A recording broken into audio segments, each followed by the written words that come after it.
It's actually something interesting I noticed about the Lightning. It doesn't have any kind of angle of attack indicator whatsoever. I guess that was before they figured out that was a smart thing to have in a jet. It does have 3 separate compasses though. 3.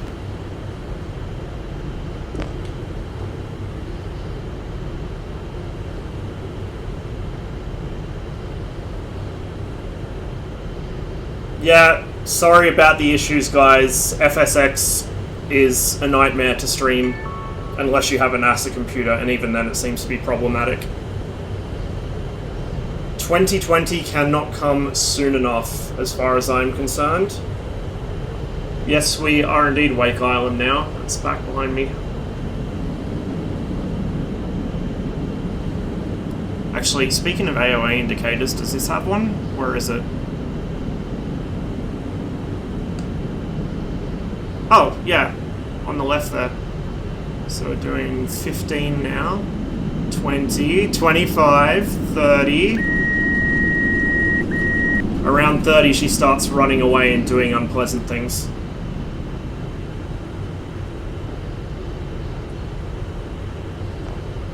No, the right's the altimeter. Vertical velocity and altimeter. So, I don't know if you can see my mouse pointer, but AOA, airspeed in Mach, airspeed in knots, vertical velocity, feet, hundreds, feet, thousands.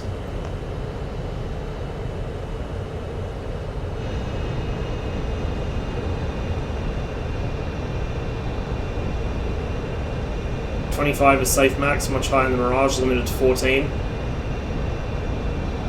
I mean, the Mirage and DCS will comfortably pull like 30. You dump all your speed doing it, but it will pull 30 without the gain limiter being messed with.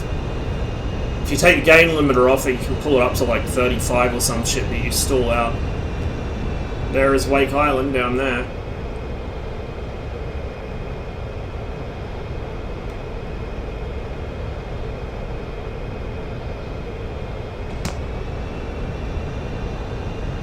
So let's pull the nose up.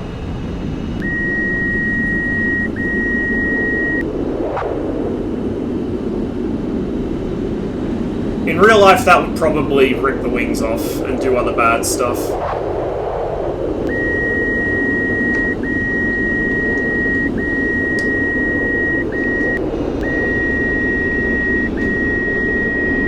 Look at my fucking contrail.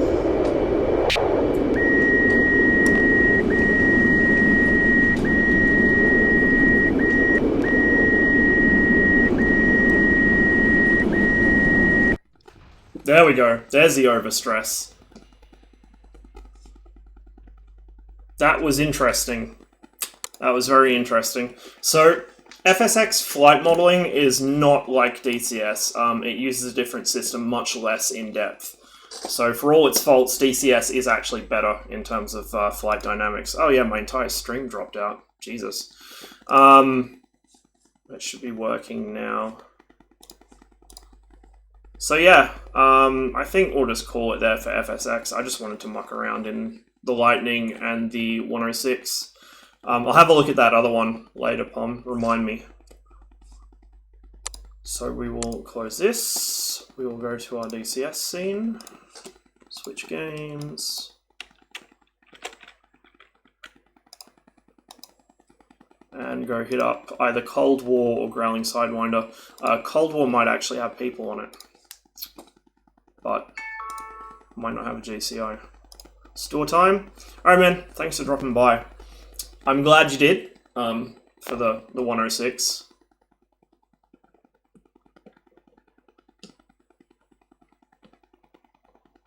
I just want more interesting planes in DCS. I want more delta wings, I want more variable geometry planes, I want more weird and wonderful rocket ships like the Lightning. I don't know. Modern stuff is a fucking snorefest for me, honestly. Once again, I'm off to learn some Rio stuff. Ooh, I need to learn some Rio stuff. I need to learn so much. I need to learn some Rio stuff. I need to learn how to fly the fucking Viper. I need to learn how to do air-to-ground in most of the aircraft I fly. I need to know how to work the Mirage radar a bit more effectively. Okay, Colbor has 3 people on it. It's not really enough to justify getting on yet. Growling Sidewinder server, on the other hand, is fucking jumping. Sadly, not the 80s server, you know, the actually good one, but it is jumping, so we'll jump in there, and we'll do some SU-27, I think. Since I've now got DCS running, we can get the music bot going. I just didn't want it going with FSX because it seems to aggravate the game causing OBS to lock up. It's just so badly optimized. So badly optimized. I was considering getting prepared, but it doesn't really make sense to drop like $60 on a license for prepared when FS 2020 is probably going to hit relatively soon, so I didn't bother. I probably won't. I'd have to... I think most of my modules from FSX would port over just fine, but there might be a couple that wouldn't, so it's not worth dealing with at the moment. The only thing is it's probably going to take a couple of years for some real interesting planes to hit 2020, because I don't think they'll be able to port them quite as easily to that from FSX as they did from 2000 and 2004 over to FSX. Hey Warphammer, you just missed some lightning and some Delta Dart.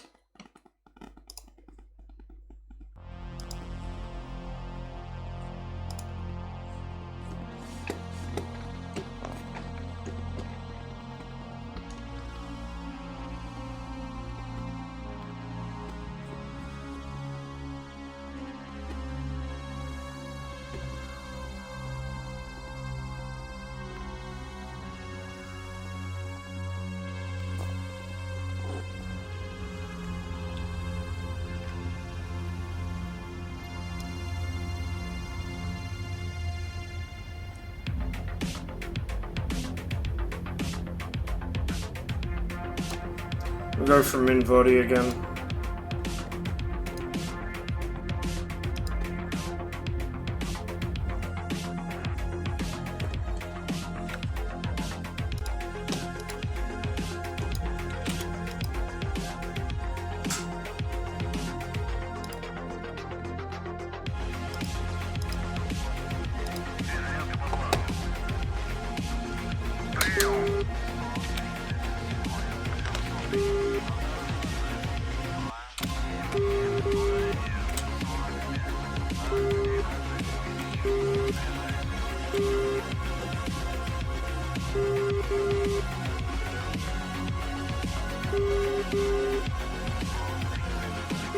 I mean, I can understand why it wouldn't be as easy to port stuff over. They did work on the FSX engine as a base, I think, but they threw out most of the code just because it was so outdated.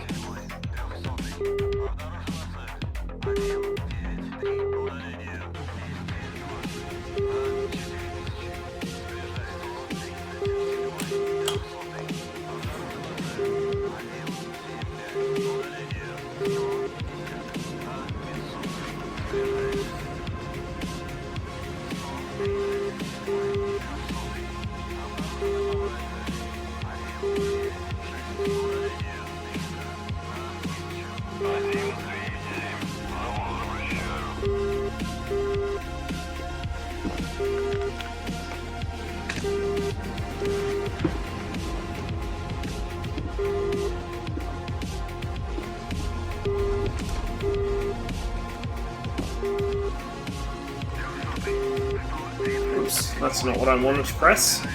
There we go.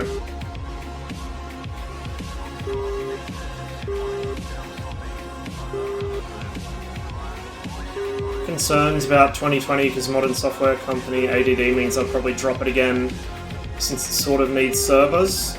I mean, from watching Frugal's video he did from when he was able to go out and actually play it, he had a lot of the same concerns, and as far as he's concerned, they've been sufficiently put aside. Well, not put aside, I guess, but like kind of put to bed. So, considering that was a case where he was very, very cynical to start with, but after what he's seen and what he heard from the guys at Microsoft and the actual developers themselves, I don't know, I'm pretty hopeful for it. At any rate, even if it does get abandoned at some point, it will still be a better basis than FSX, which, let's face it, is extremely long in the tooth. Was a bit of a clusterfuck even when it came out, performance-wise, and requires, like, literally about $7,000 worth of add-ons to make it vaguely functional, if you're the kind of person that does a lot of civvy airline stuff.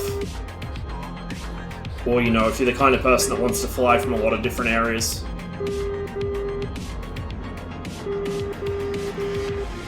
But, the Flight Simulator franchise is actually Microsoft's oldest running sort of continuous software line, so there is a bit more stake in it than meets the eye, I think.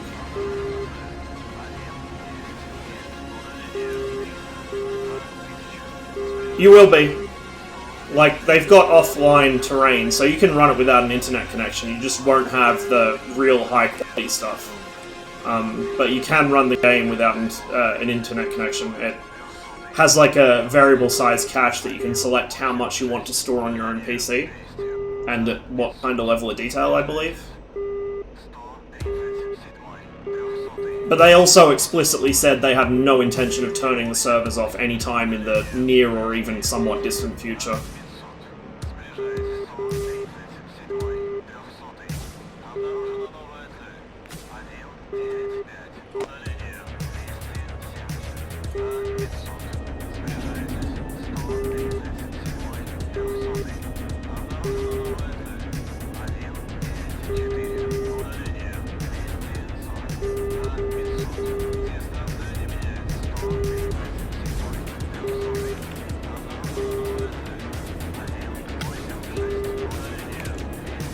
Oh shit, we got a customer already.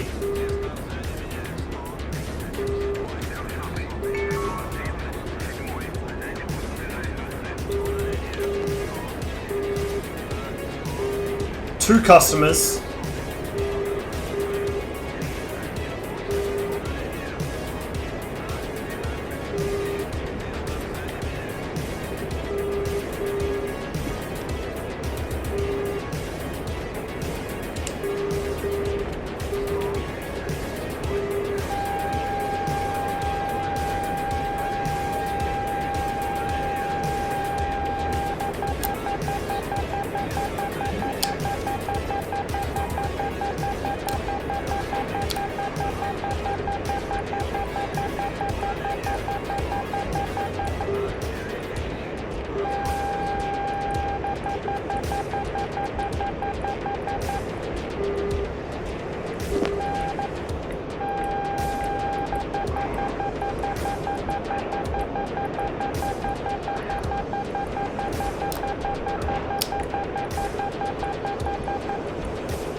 I think we trashed the AMRAM.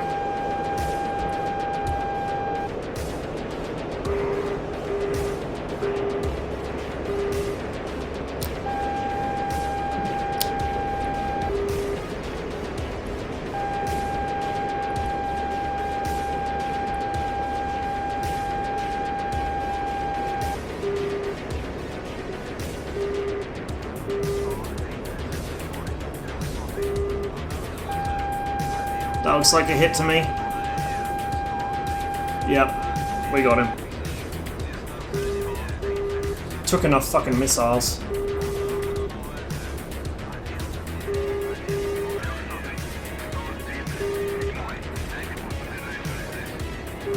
Now his mate's coming in.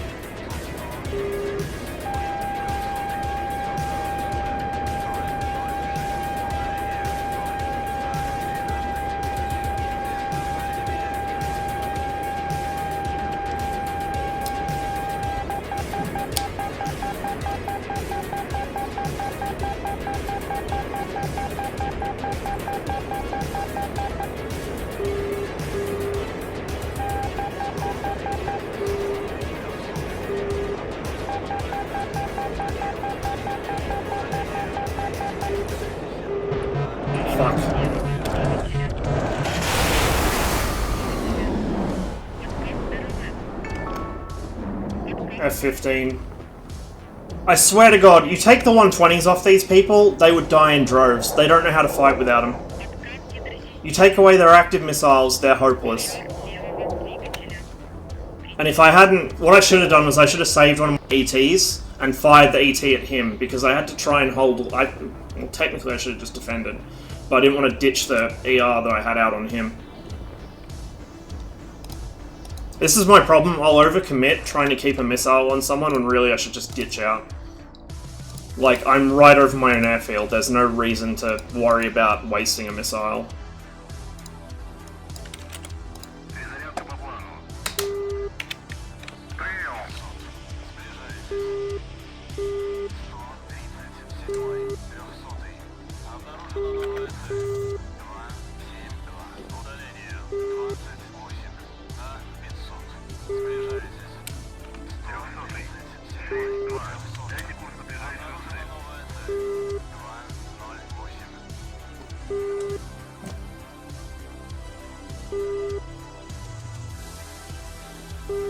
I think I'll just scramble it off the parking area, because this guy is like within 30 kilometers, he's real close.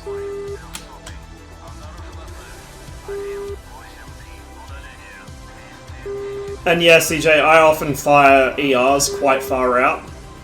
The idea being that hopefully they will start trying to turn cold to get away from it. It's kind of it's a positioning shot to try and force them to turn away, which then buys me time to get in closer with the ETs and the 73s, which I'm much more confident with. And if they're dumb enough not to evade it, then they've got a good chance of just getting smacked right in the face.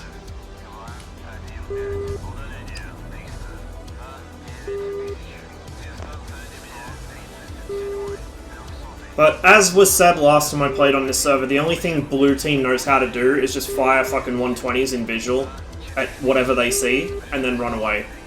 They don't know how to actually fight.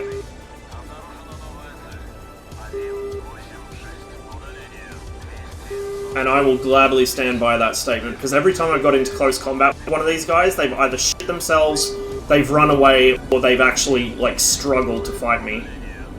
I haven't always won, but it's like a night and day difference when they can't use their precious fucking AIM 120s anymore. They're real vulnerable.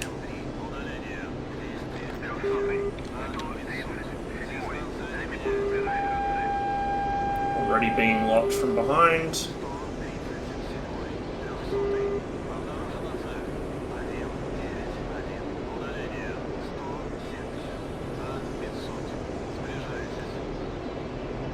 This guy gets shot down by a SAM or what?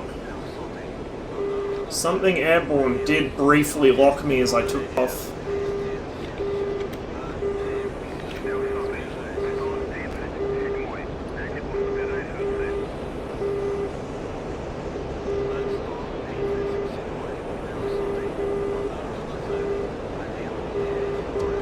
Oh, Jesse's dead. Oh my lord.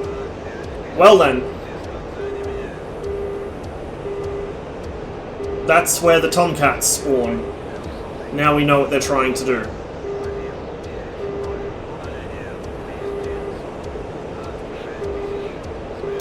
What might you be? Oh, there's a bunch of bad shit off my nose now.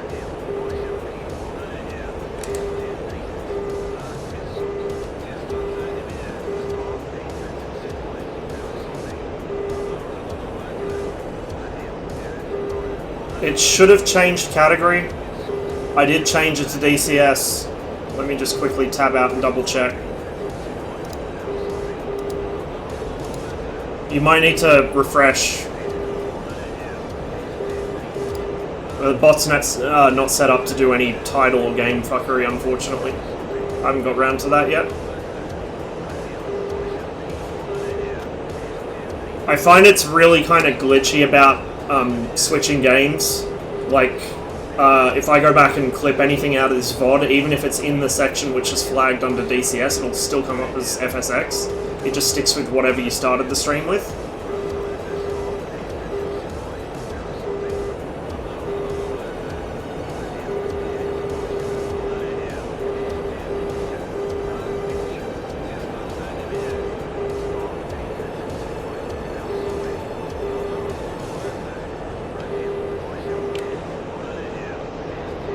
So we're 1 for 1 at the moment.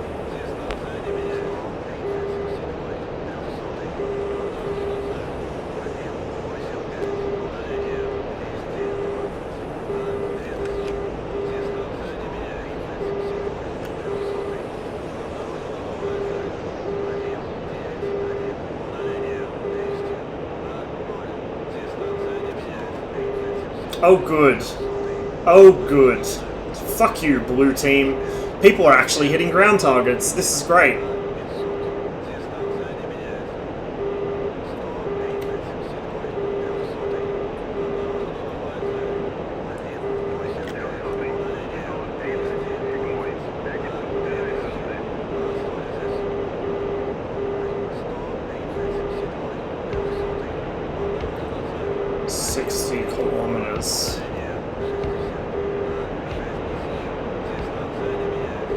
Got another one behind me, are you fucking serious?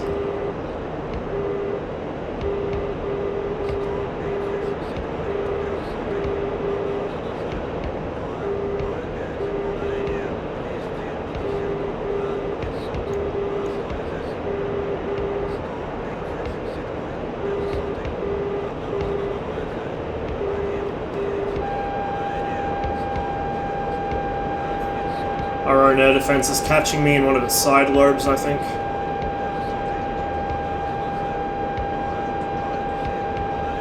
Okay, I'm going to try and get within range to pop an ET at this guy, follow it with an ER. Hopefully one of the two will get him, then I've got to double back and deal with the dickhead behind me.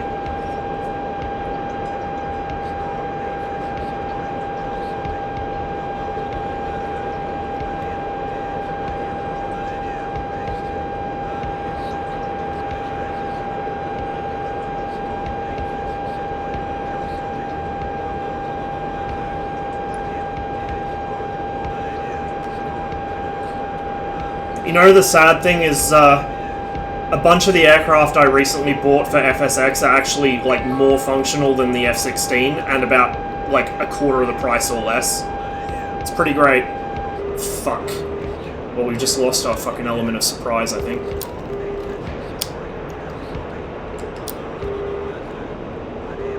Catch that. He might outrun those. In fact, I think he probably will.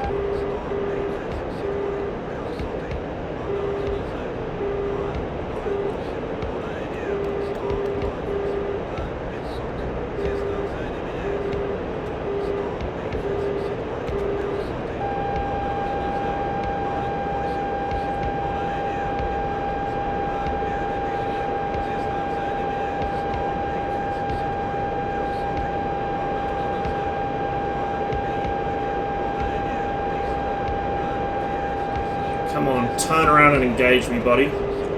Oh, there we go. There we go.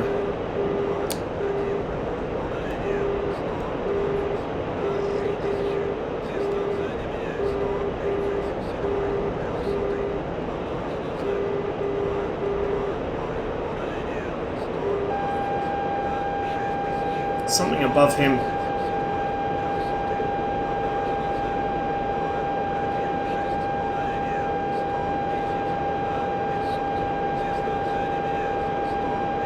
Seriously? Is he actually gonna outrun all my missiles? Jesus Christ. Fucking ET within 10 kilometers. If he outruns that, I'll be impressed.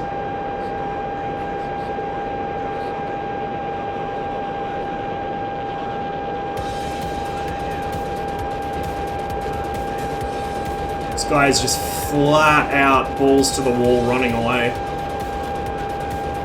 I don't know what it is. To be hauling ass that much, it must be probably it'd be a Viper or an F-15, I'm not sure which. He trashed that too, oh my lord.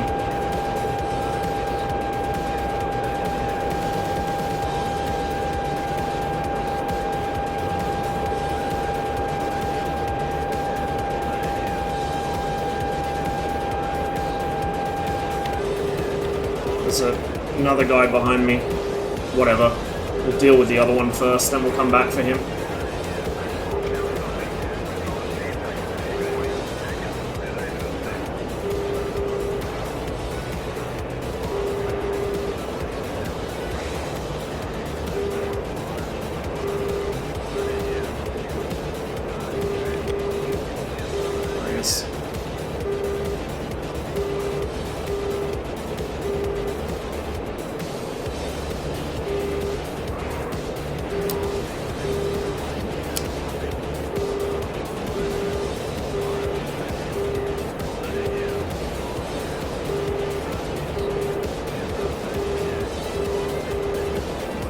Just gonna outrun that. It's already being shot at by air defense as well, I think.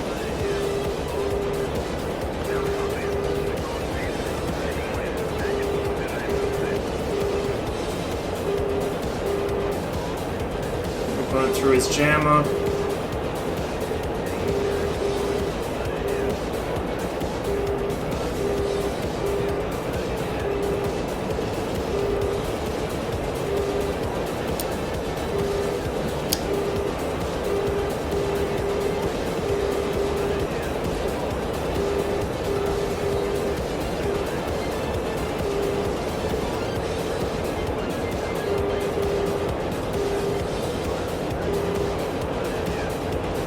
These guys are running for dear life today.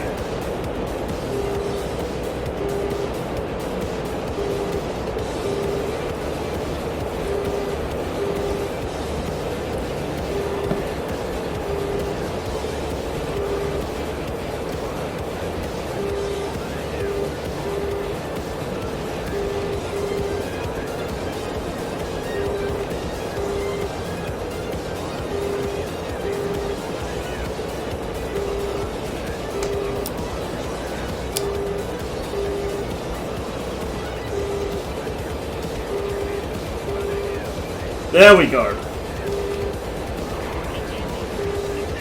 Finally. Oh shit, that was a... Is that a Tomcat or a 27? I think that's a 27. I think he might be pissed. I may have just accidentally yoinked the guy he was after. Too bad. This is a F-15. Well, not my fault. If he wanted that kill, maybe he should have killed him quicker, considering the amount of time it took me to get him. We're going to be basically over Nulchik, so this is a great opportunity to refuel and rearm.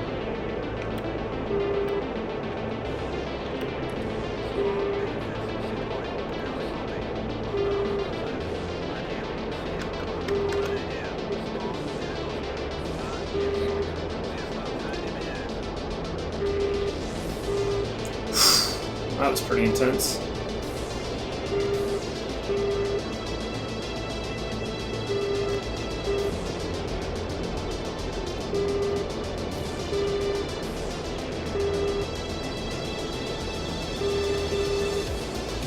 I should have been paying a bit more attention to how fast those guys were moving, and just held those missiles. But whatever. We got one of them in the end. We forced the other one back home. He was really running for dear life.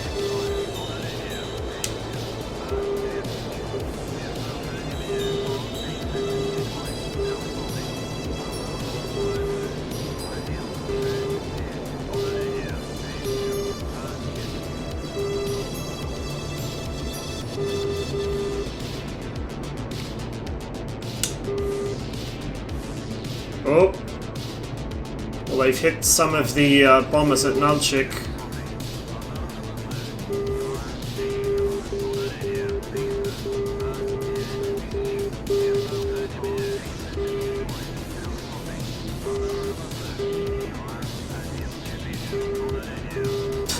Yeah, it does, hey. Totally brings its own weather.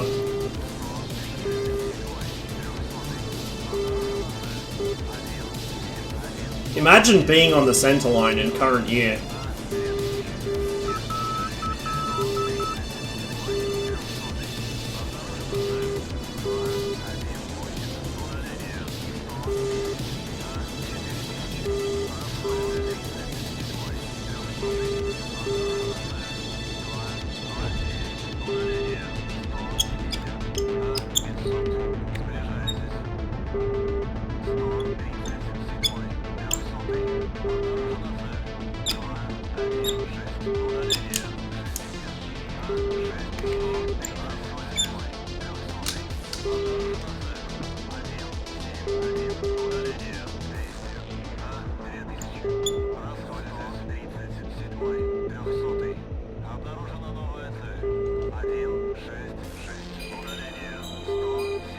DCS U2 would be very interesting with that as well.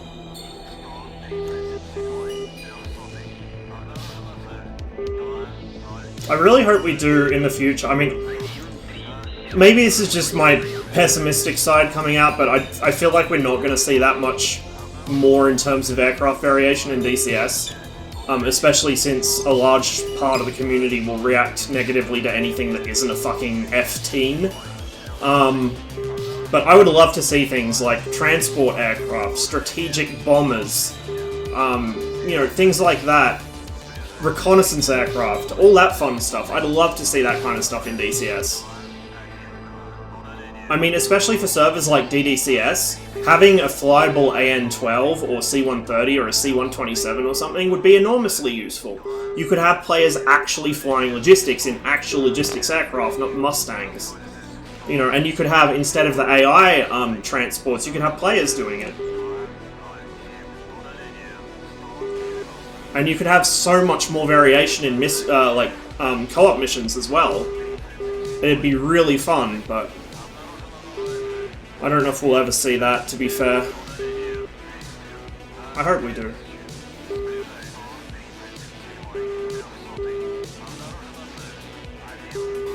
Trying to get too close to those things. God knows how big those craters actually are.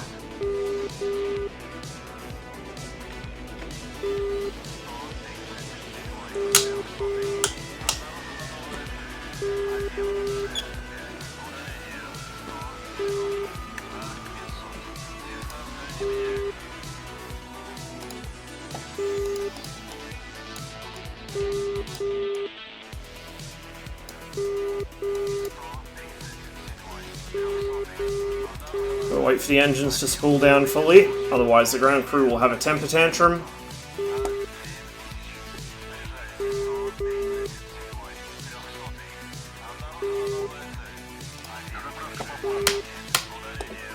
Oops. Before I forget, reset trim. Well, that could have been very bad.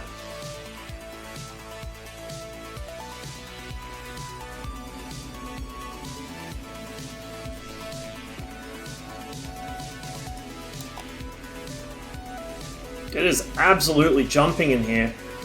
I guess if you want to play on Growling Sidewinder server, 1 AM my time is the time to, well, 2 AM my time is the time to do it. Holy shit.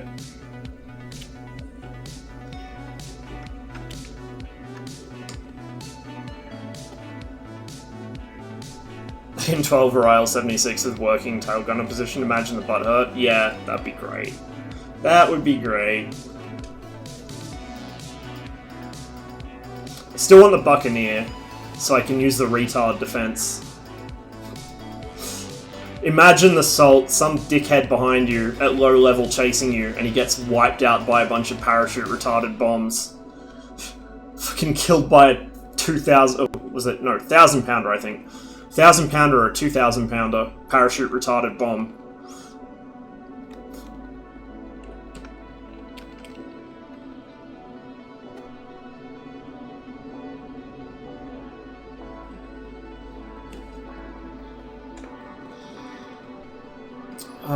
It's gonna take a while to refill.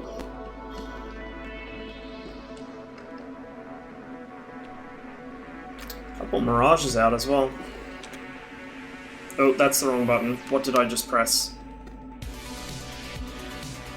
DCS, please.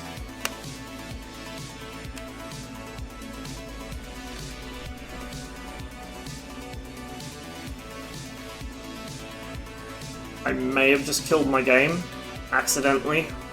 I went to hit F10 to check the map, and I kind of mashed it in F11 at the same time.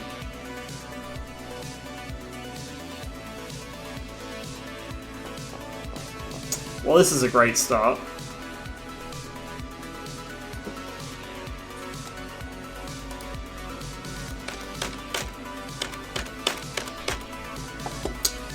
She's dead, Jim. I'll give it a minute to see if it unfreezes, but I get the impression it probably won't. Yeah, it is frozen as fuck. God damn it. God damn it, Eagle Dynamics. Why are you like this?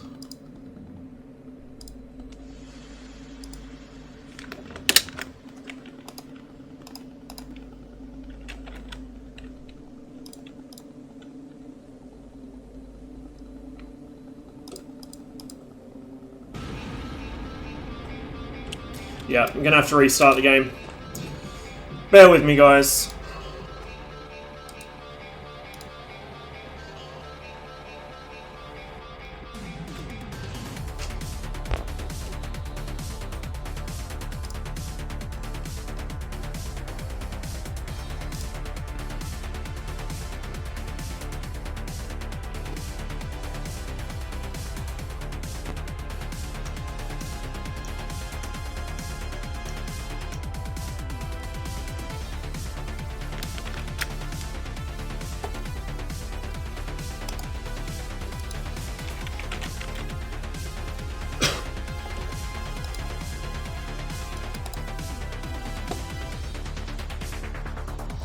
While I wait for that to load in, I'm going to grab myself a cup of tea, I think.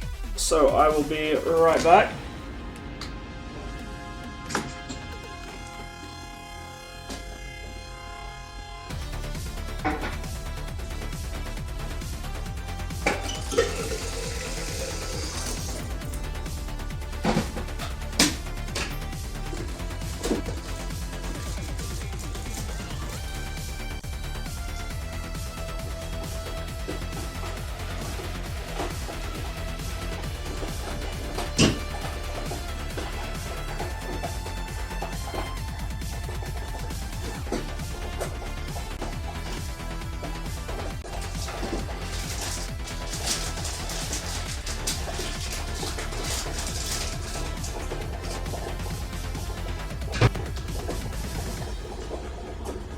By the way, 345th mission in, what time is it now? 2 AM. About 4 hours. We're playing as Germans. In like the 90s or early 2000s, I think.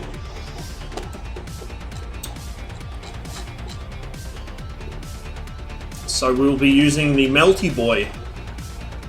And Brant told me I made a grave mistake by calling the G36 a Melty Boy because he tested it. And apparently the one we use in our mod pack will indeed melt after about 2 magazines of rapid fire. So I cannot wait. It's going to be torture in the best possible way. For those who hadn't noticed already, I enjoy suffering. The rest of the 345th perhaps maybe not, but they're well used to it by now. So expect a lot of swearing and shit going very badly wrong.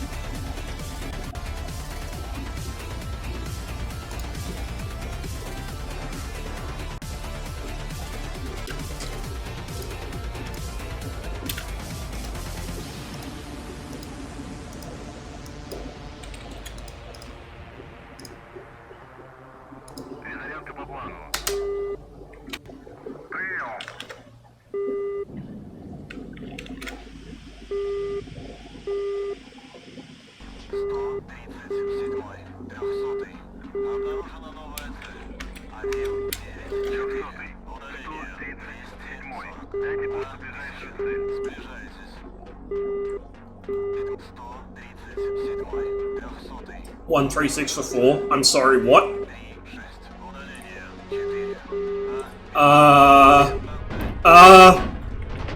Nope.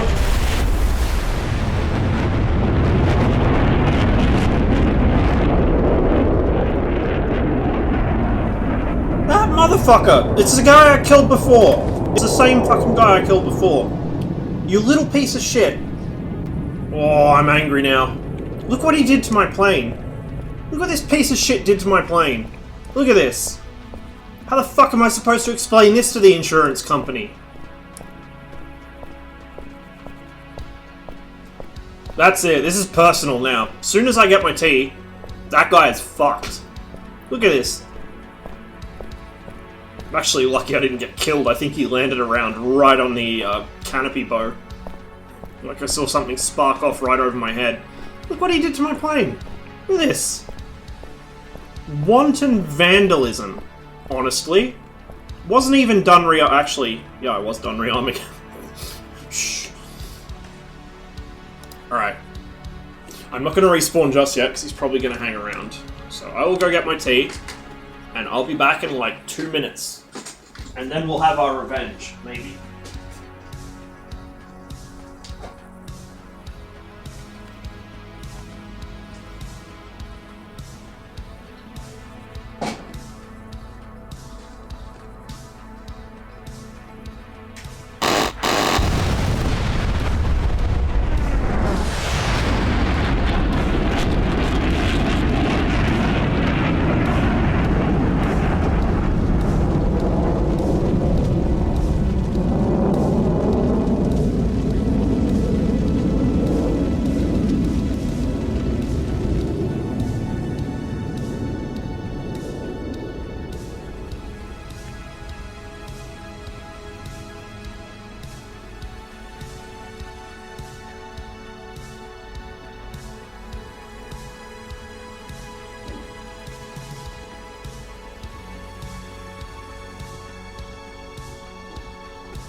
What I find really interesting about that is that someone must be doing some heavy seed work to allow that to happen, because those of you who have played on this server, who have seen me play on it before and seen me open the F10 map, like, there is just fucking SAM spam around every single airfield. Like, every single one. So they must have wiped out, like, at least a couple of tours to get anywhere near me there. Right. Let's do this. Oh. Of course. Of course. I totally forgot. There we go. Let's not use that spawn again. Now I'm really pissed off. That fucking guy. Oh, when I fucking find him.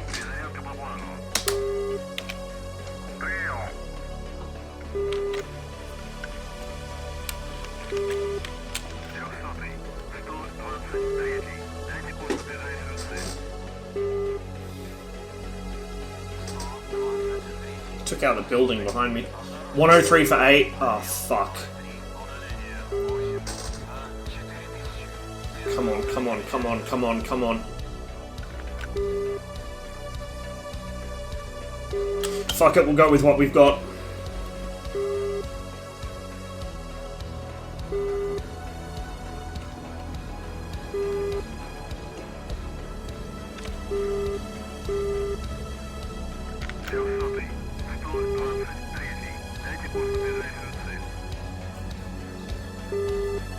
Come on, come on, start up faster.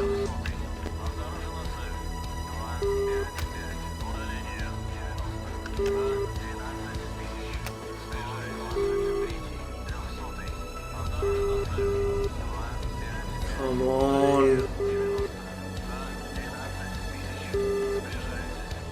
We've got a slightly asymmetrical load because I didn't finish loading me out, but that's fine.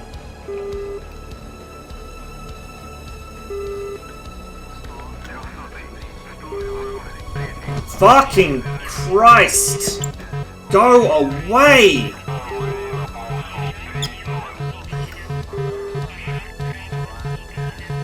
Right, we're not flying from Minvodi anymore.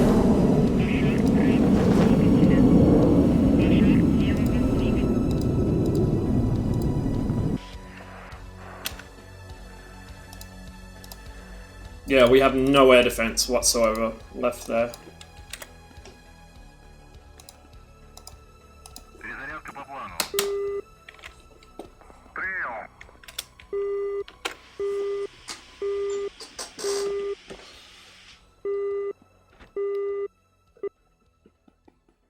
I'm not very familiar with Mozdok because I don't fly from here very often. It's that same fucking guy, Wildblad.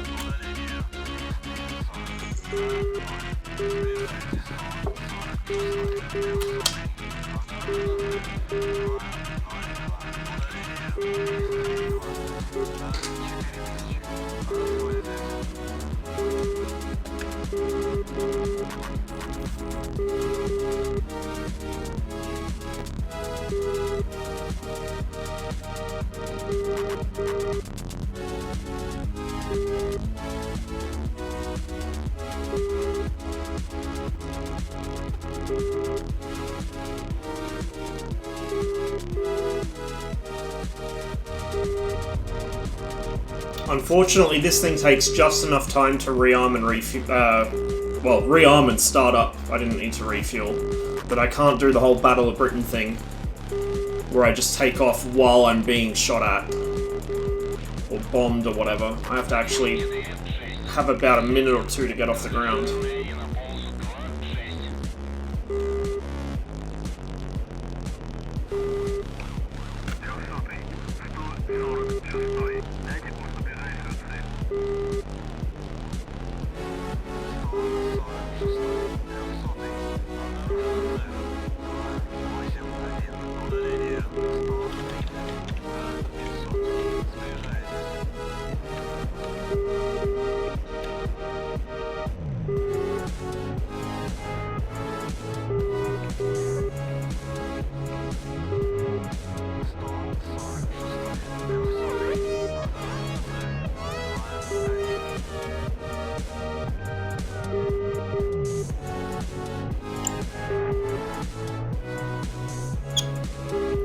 For the next intersection, I think.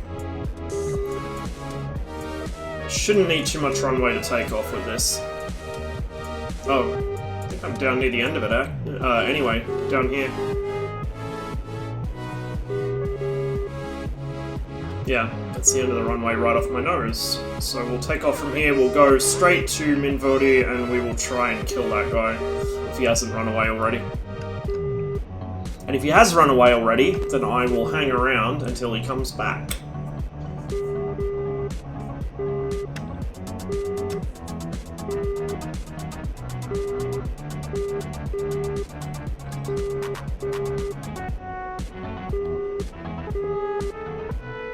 Got an IHOP. Alright man, catch you later.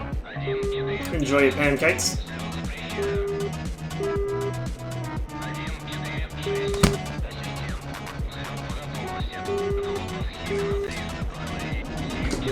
Slightly sideways in my chair here. Don't mind me as I weave all over the runway, it's fine.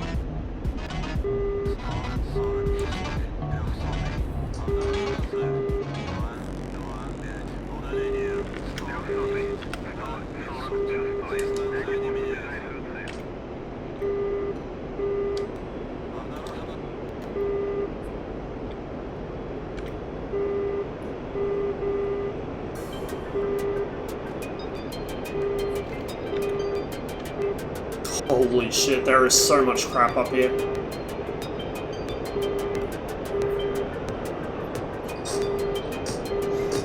We are not having a good day up in the north here. It's like Blue have changed their entire strategy. Normally they won't come north of the mountains.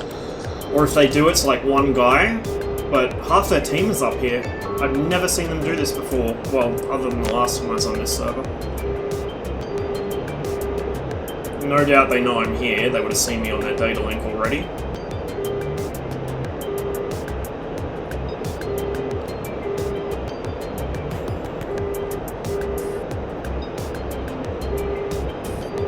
Look at that. 3 of them right there.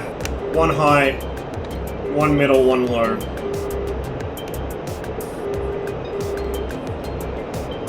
Now, I'm not sure if the guy I'm locked onto at the moment with the Earth knows I'm here. If he does, he's trying to bait me into the others. If he doesn't, I think he's accidentally baiting me into the others. I got a secondary threat off my right, which is probably the guy that's kind of hot on me, but not quite. Yeah, there we go. Now he's picking me up. Nope, that's air defense. Disregard.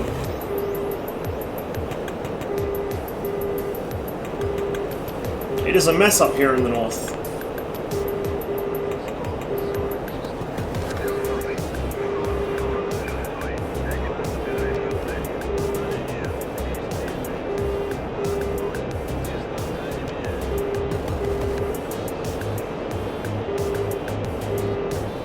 RA Wax doesn't see the guy in front of me. I think I'm the one that's picking him up.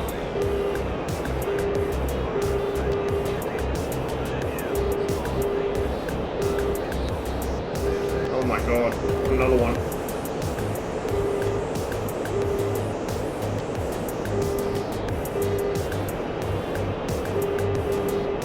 He has to know I'm here by now.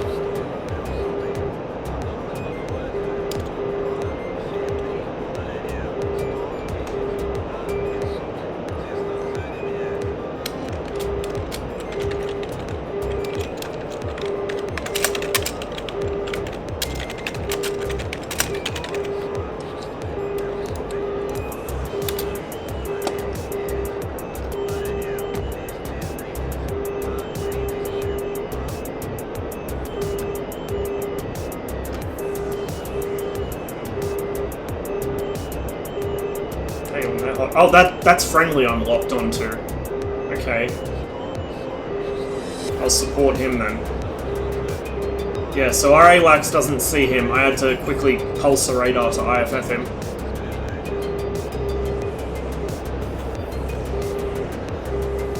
Coming out of burner now, just to save some fuel for combat.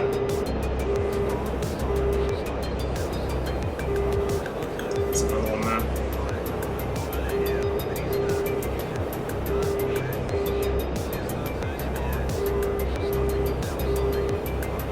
For 80.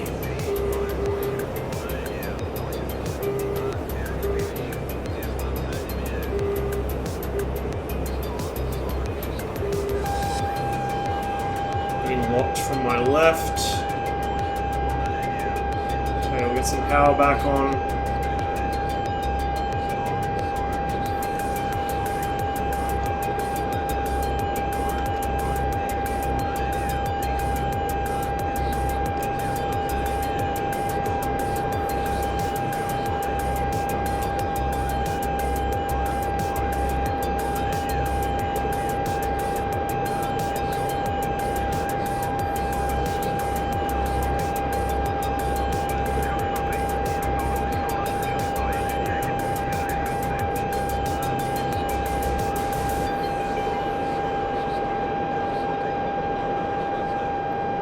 .06 for 60.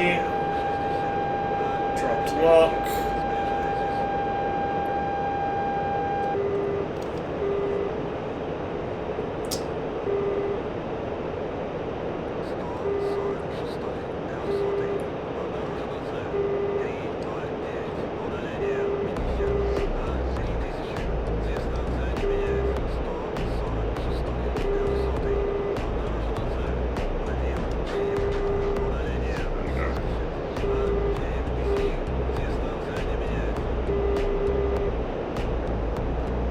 Oh, game froze. Oh wow, we won somehow.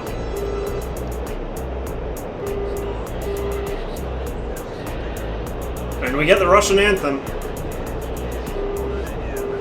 See if I can kill this guy before the server resets.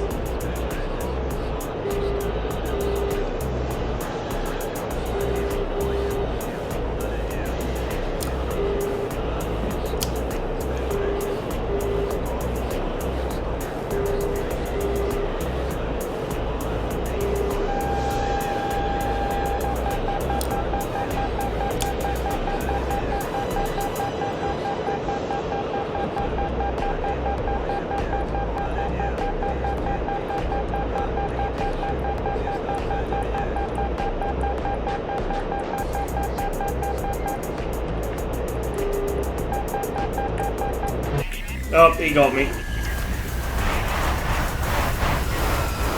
I killed him, he killed me. It was the same guy that was strafing me earlier.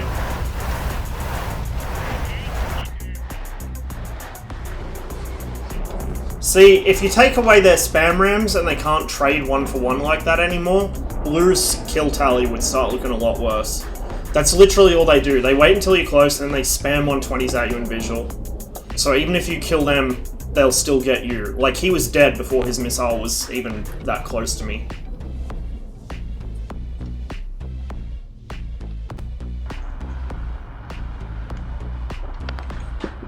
Is the server gonna restart now, or what?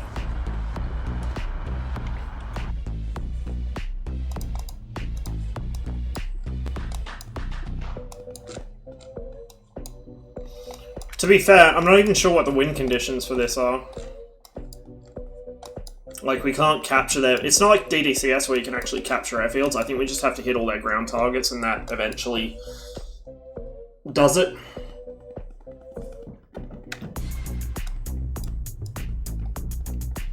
Well, we might as well spawn back in. I don't know if the server's going to restart right away, or... Oh, hello. What are these? Do I see SU-24s? Yes, I do. Oh, I want to watch that. Look at this beautiful thing. I want one of these flyable.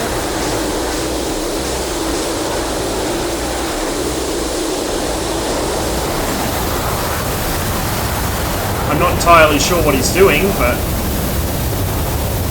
I would love a flyable SU-24.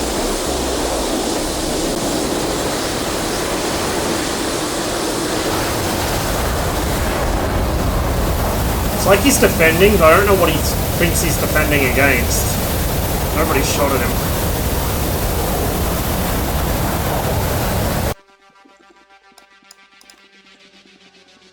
Some SU-30s as well. Still using the old model.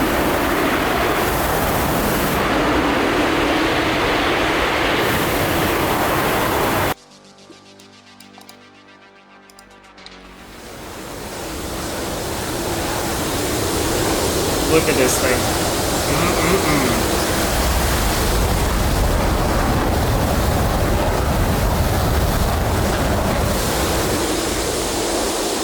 I don't know why he's got his wings out though. Oh, hello. Thank you very much for that.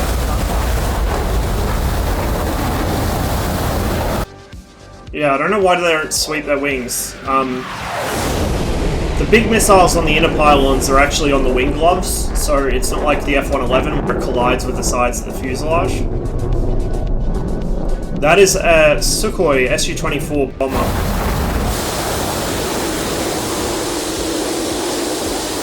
It's not just a copy of the F-111. It's quite different. The F-111's faster and is specialized much more towards the very low level role, whereas the 24M's a bit more of a generalist.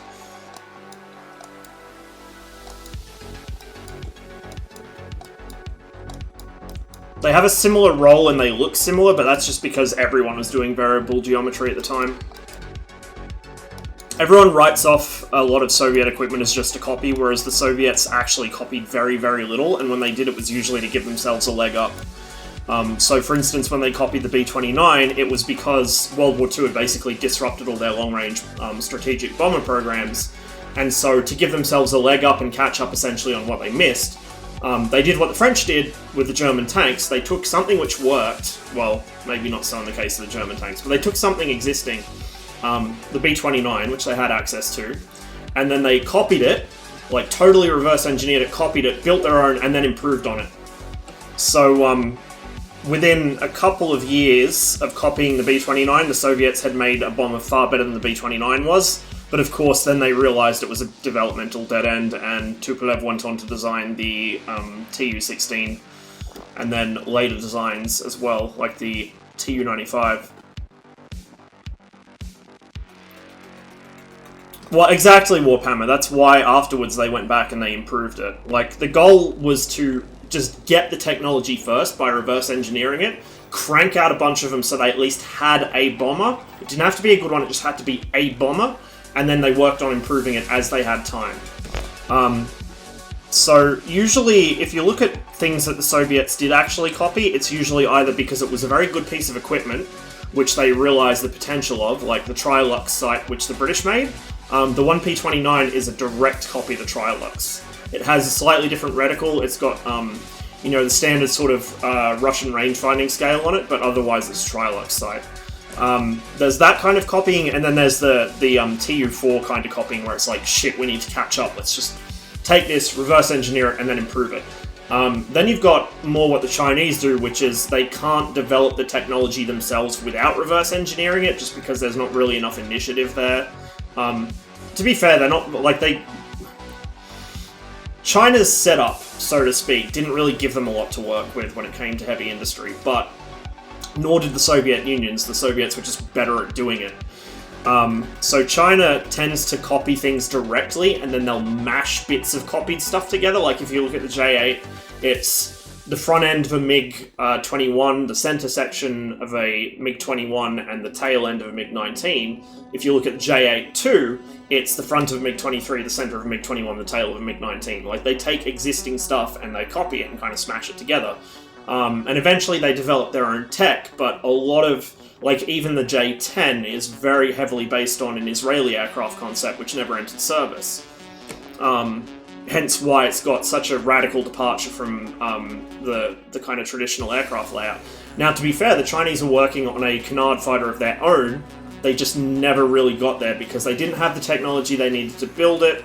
It was too expensive. They hadn't really reached that level of maturity with their actual sort of aerodynamic design. So they had the right ideas, they just couldn't make it happen at a reasonable price, so it ended up being easy to just copy like 3 different aircraft and kind of do that with them. So, yeah, like people say, oh, it's a copy of this or it's a copy of that. People don't really understand that, oh look, TTV by the way, people don't really understand that just because something looks like something else or does the same thing as something else, it's a copy. Like, it looks like the mission's gonna keep running until the server resets, so I might as well respawn. What's his name? It'll come to me. John Milius. In one of the special features for Red Dawn or something, he was going on with some bullshit about, oh, well, it was easy to make a T-72 prop for the movie because the Russians copied the Patton tank to make the T-72. Like, no, they didn't. They're not even tangentially related. They're totally different designs. Like, just because they both have a torsion bar suspension and a boat-shaped hull doesn't mean it was a copy. And they're quite radically different tanks, and the T-72 was a much more advanced tank than the Patton was. And likewise, he's like, oh, the same thing with the Mi-24. It was easy to make one because the Russians just copied the Puma. Like, no. No.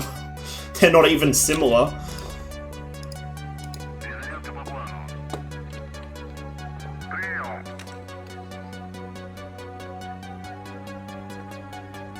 And as well as that, you've also got the kind of, the big picture, which is that you have almost like memes going through, not just one country, but all across the world when it comes to design.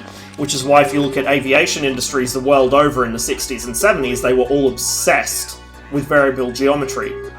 You had the F-14, the F-111, the B-1, the Tu-160, although that came a little bit later, Tu-22M, the MiG-23 and 27, the Su-24, the Su-22, and well, 17 and 22. You had the Tornado. Like, everyone was doing variable geometry, but people were like, oh no, that's a copy of the F-111, or oh no, that's a copy of the Tomcat. Like, no. Everyone was doing it. It was a new hotness at that point in history. Kind of like how in the 50s everyone was doing delta wings. It's just that the French were the only ones really to stick with it. Convergent evolution, yeah, exactly. So there is my wreck. There is my other pilot from where I got strafed while I was taxiing.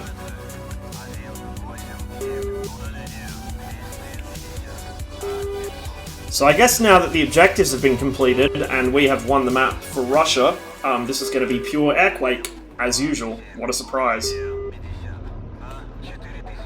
At least I don't have to scramble now.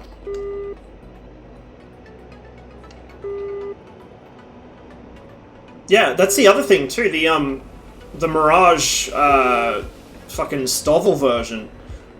The French were using lift jets, just like the Soviets had been doing. like, the Soviets experimented with lift jets a lot, and then abandoned the concept, at least for land-based aircraft.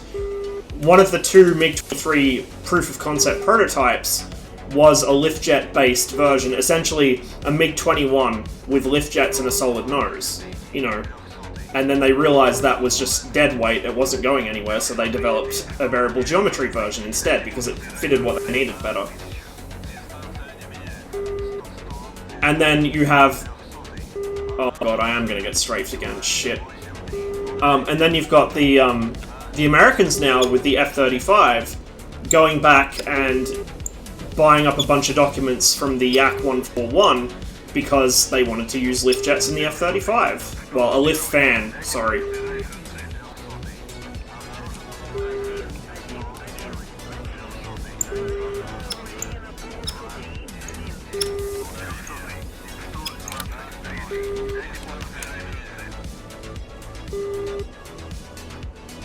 Please don't scrape the wing.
It's friendly.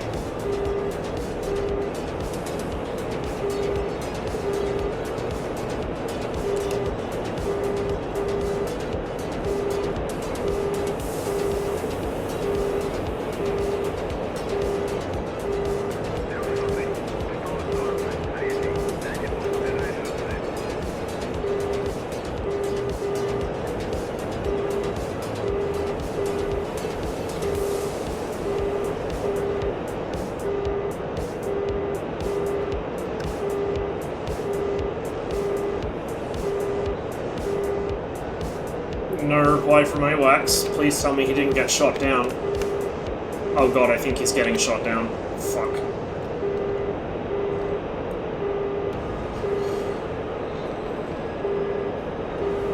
It's been a while since I've managed to get to an aviation museum. I need to do something about that. There's a couple of good ones here which I have not been to yet. I've somehow never been to Fighter World, even though I lived in Newcastle for 10 years and have been to Williamtown RAF Base many times. Every time I've been there it's on an official capacity, either to get my ID done or to do a wet shoot or something like that.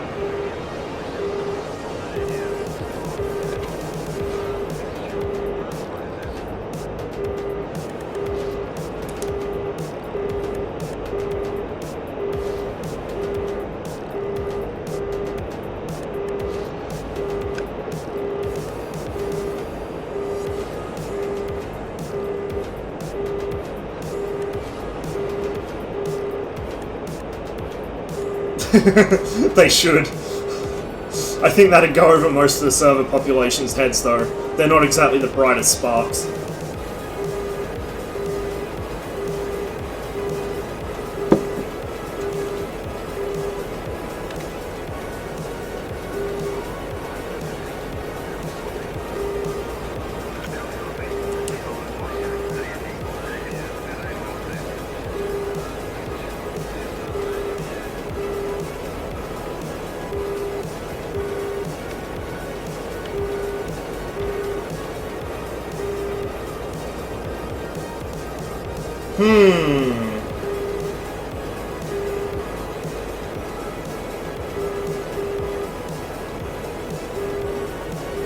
Something is illuminating me off my nose. I would very much like to know what. Pretty weak signal, so he's probably a fair distance out. But he's not showing on data link, so AWACS doesn't see him.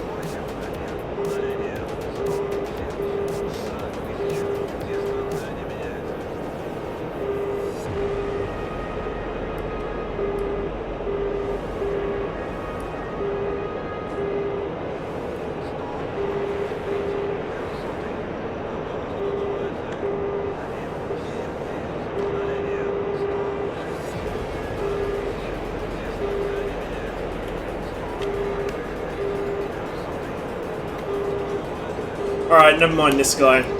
Someone's slipping in behind me. And he is the bigger threat.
Got a friendly in trouble here.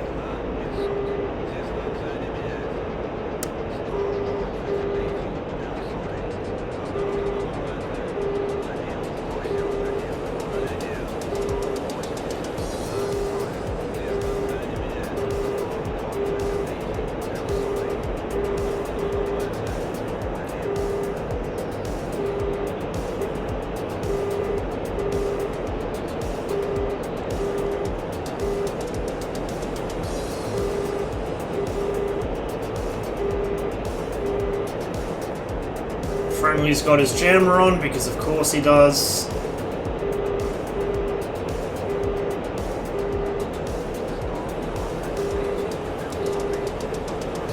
I love when my own teammates like do their absolute damnedest to make sure I can't help them. It's my favorite thing.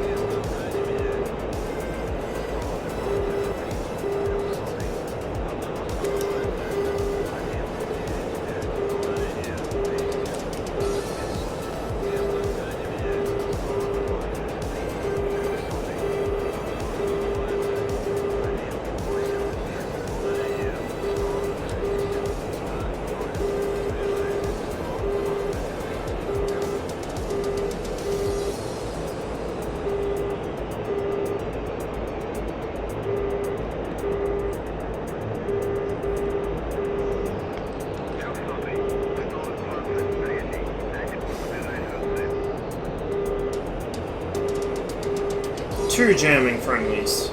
Happy days.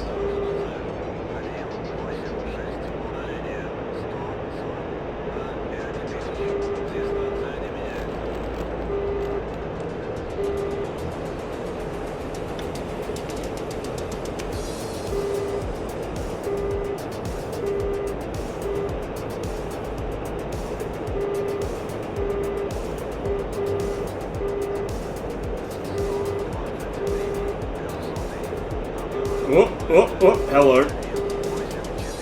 Come on, come on. Probably on the other side of this ridge line. I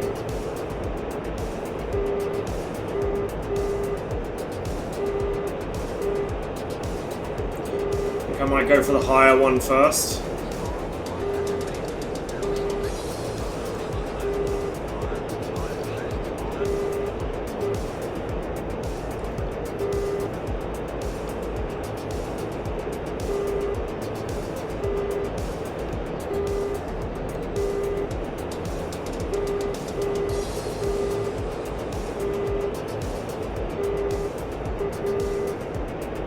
So he's dropped behind a hill.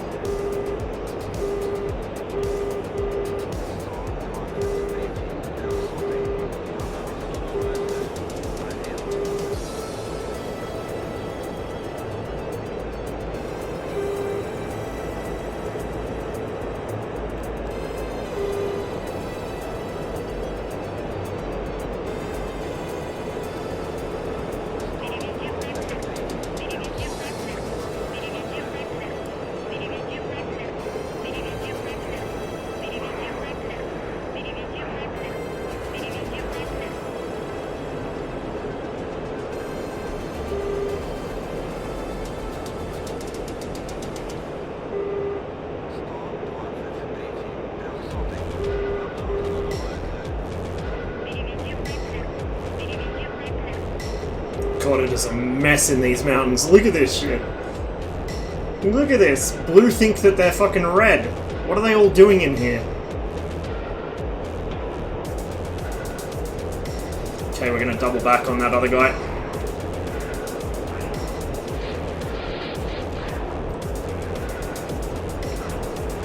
Who is now conning. And has someone else going to intercept him.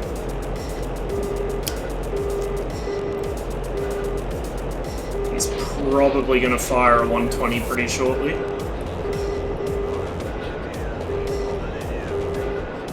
But that did force him cold at least. Bought me some time, bought me some range. Let me get nice and close before I let go of it. ET.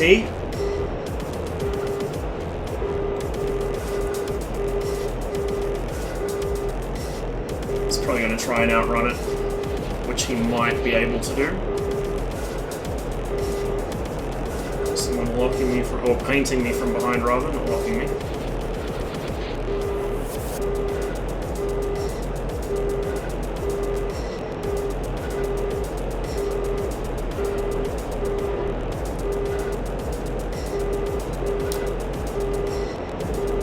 He'll probably outrun that too, I guess we'll find out. Probably should have pulled a bit of lead on it, but whatever.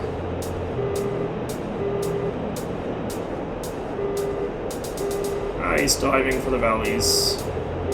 Good, it lets me get nice and close.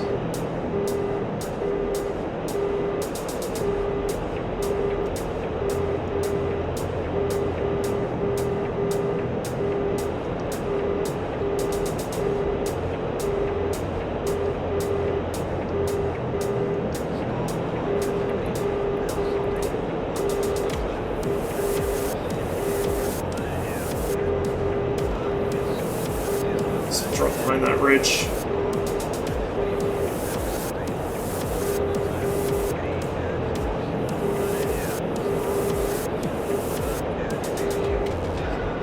Oh shit, there's another one.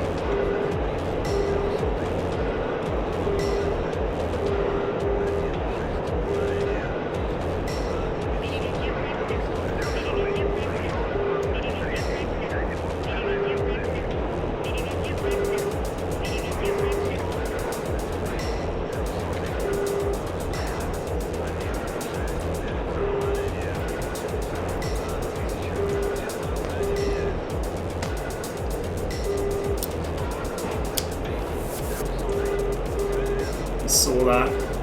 Might get him. No, it dived on a flare. Give him an ER. He's going to drive that into the hill. Should have saved it.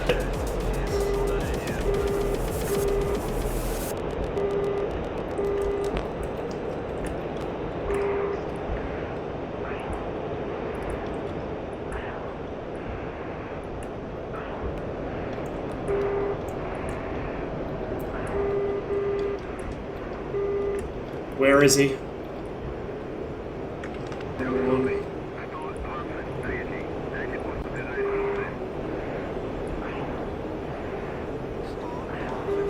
Lost him?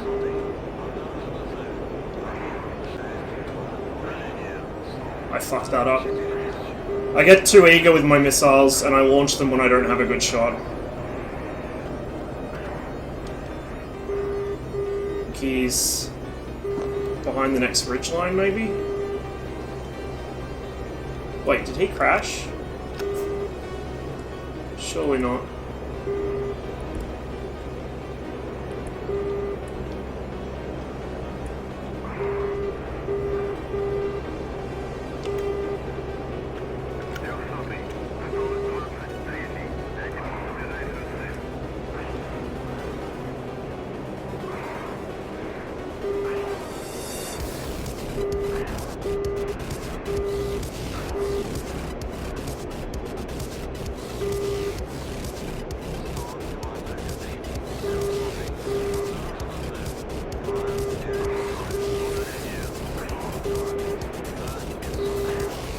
I guess he's gone.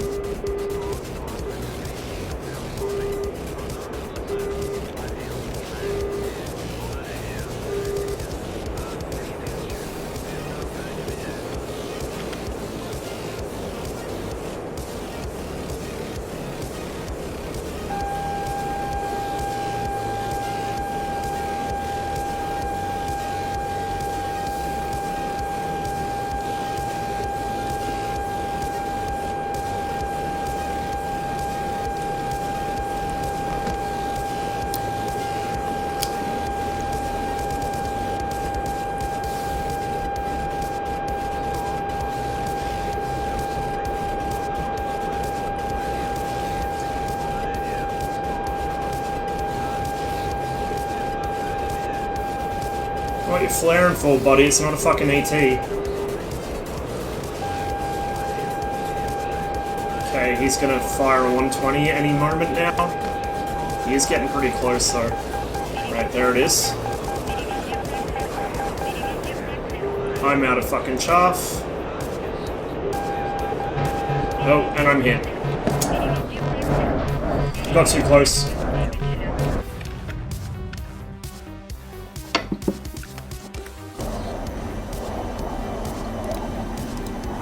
Don't know what happened to my guy.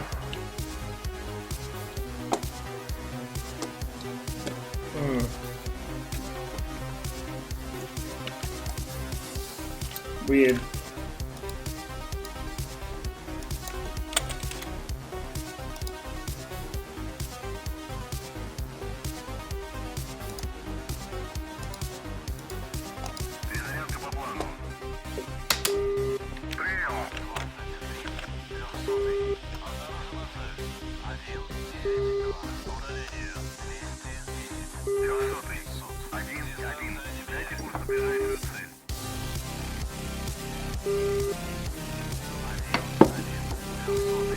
For real though, I know I'm harping on this point a bit, but for real, take away their 120s, they will not know what to do. It's why nobody plays on the 80s server, because they just don't know how to fight without fucking active missiles. And that applies to red team as well, but not as much as blue. Like, blue relies entirely on 120s, whereas red is a mix. You get a lot of people that fly the J11 and just take up R77s and nothing else, but... Then you've also got the crazies in Mirages and MiG-21s and MiG-19s. And the guys flying flankers without 77s. Hey, long time no see, Salamorn, how are you?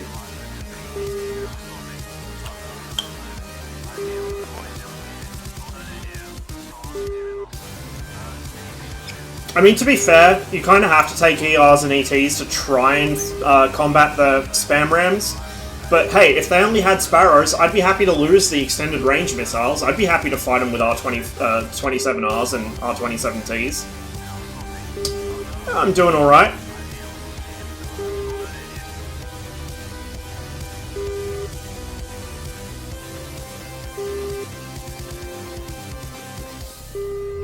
It's been a pretty eventful time on this server this evening. Well, this morning, it's 3 AM. Just killing some time in DCS while I wait for the armor mission that we've got going on later.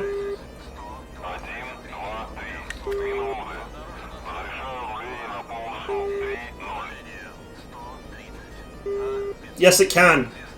It can mount Sparrows, but nobody takes them. You've never seen it because the only people that fly the F-15 are shitters, and they will take full-on 120 loadouts, nothing else. If the fucking thing had the 9X, they'd be packing that too.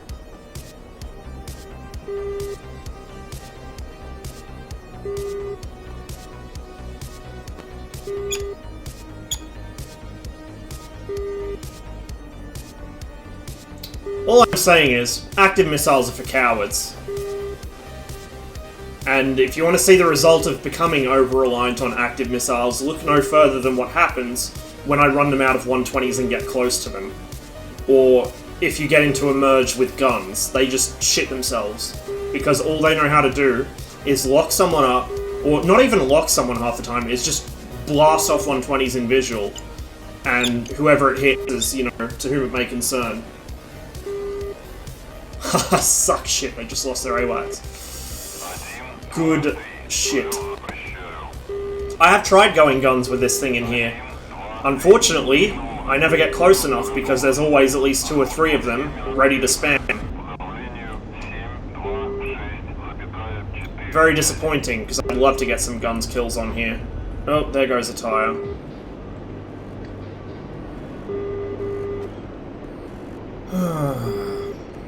I'm not having much luck with the SU-27's tires lately. Holy fuck. But this whole strategy of pushing through the mountains towards Nalchik is new for them.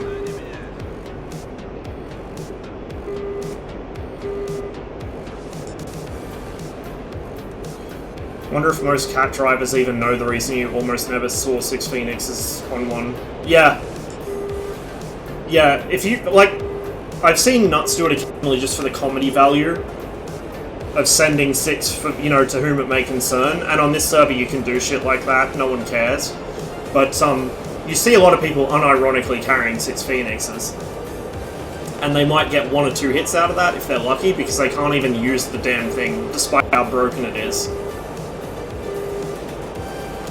When you see a Tomcat carrying 3 Sparrows and 2 Phoenixes, you know they actually know what they're doing.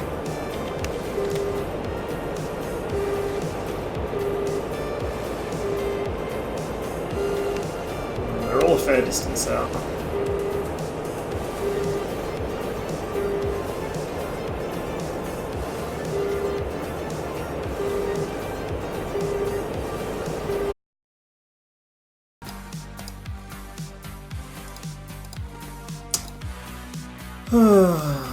It took the game with it.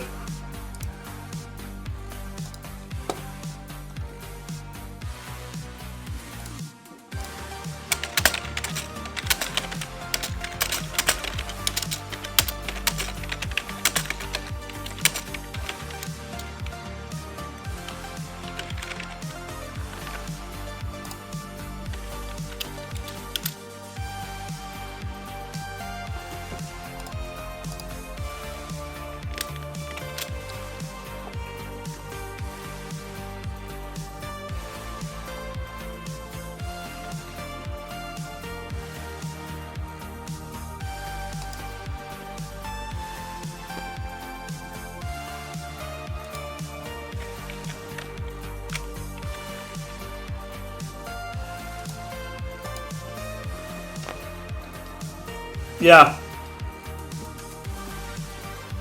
It also doesn't do wonders for the airframe.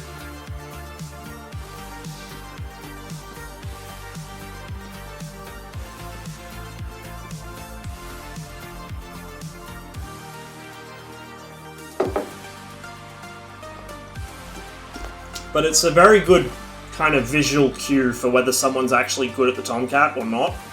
If you see them carrying 6 Phoenixes, you can just automatically write them off.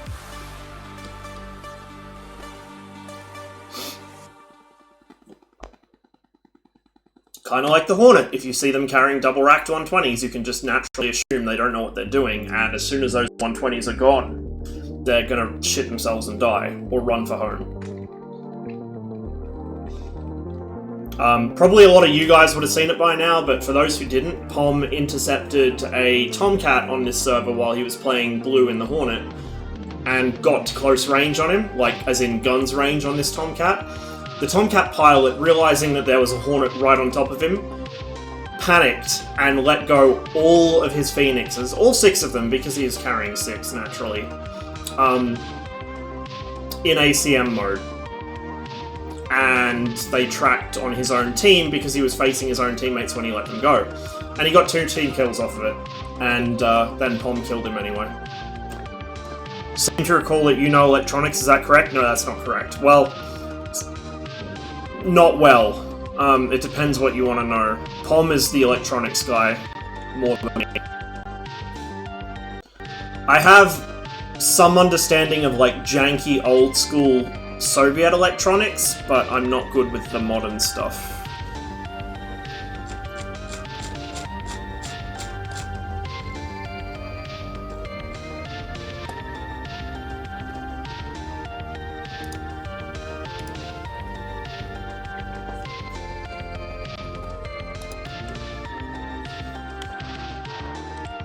Now, if my internet can just stay up this time, that would be great. I really hope it doesn't keep dropping out, because if it drops out while I'm trying to do the armor mission, I'm going to be really pissed.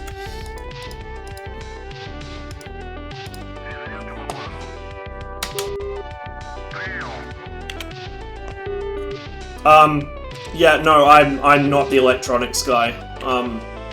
My understanding of electronics is extremely limited, and as far as avionics go, it's limited to, like, Cold War Soviet stuff. Pom is the electronics guy.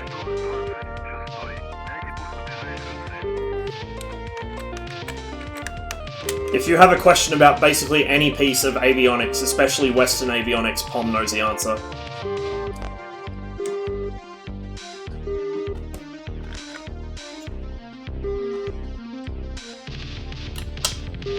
Oh, not DCS related? Yeah, no, I don't know.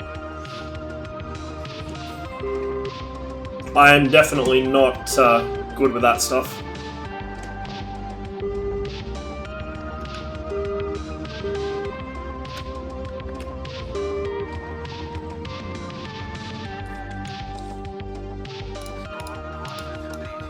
Look at this shit. Pushing right into Kutaisi. I'd say we've actually probably killed their air defense too. That's why our guys are able to push up so far. You don't usually see them cross that river. I might need to switch airbase if we're pushing that far in. I might go to Nalchik.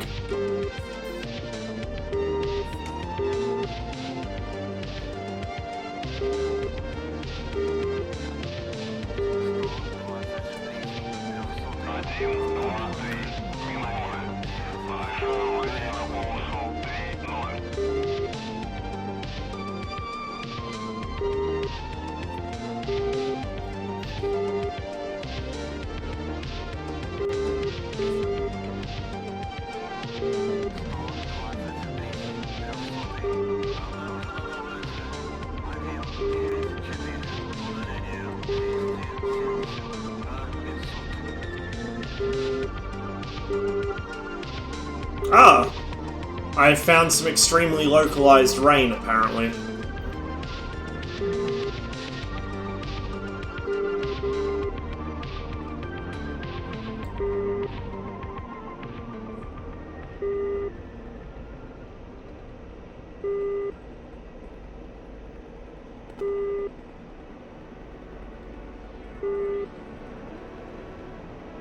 Yeah, it's raining here.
Early spike.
Fair distance to go before I find anything, unless somebody pops out of a valley right in front of me.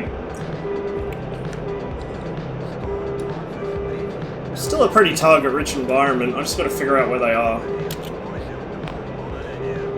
Probably they started shifting south.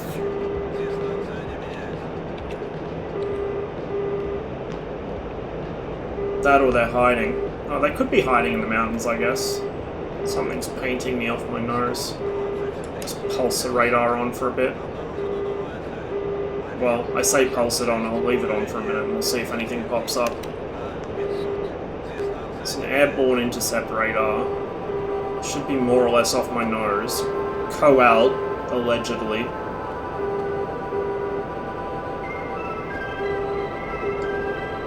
Yeah, nothing.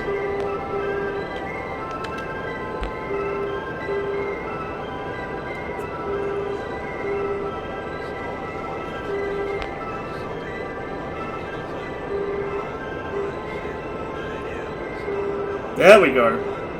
Now we found our culprit.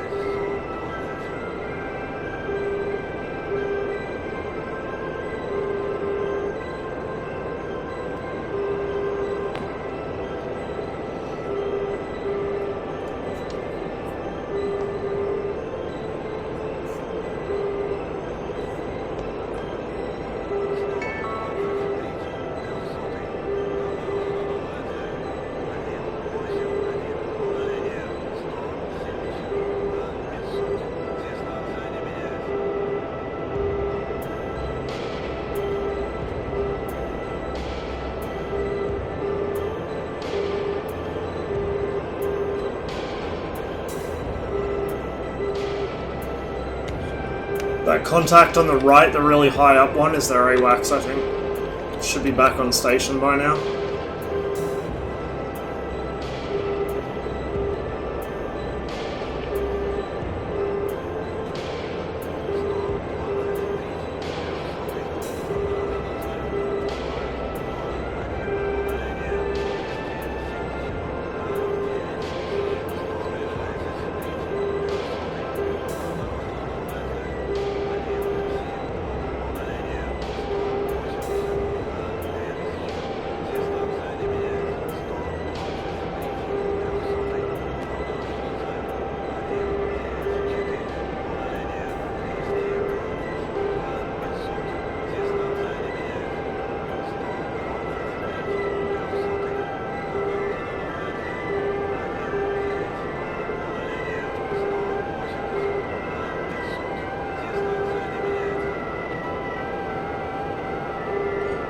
we're going to circle around the backside of Mount Elbrus.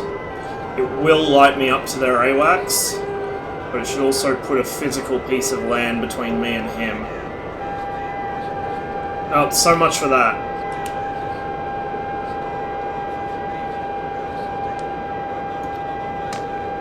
He was a lot closer than I thought.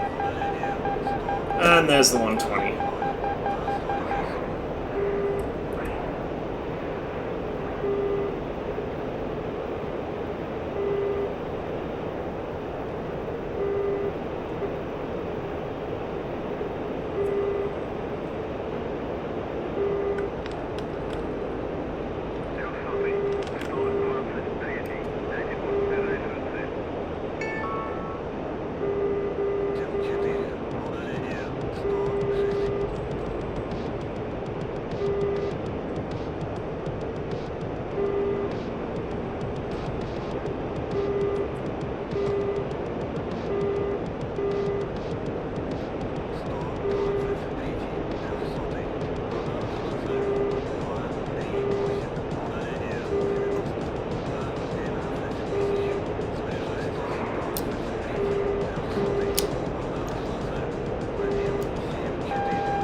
He's locking me.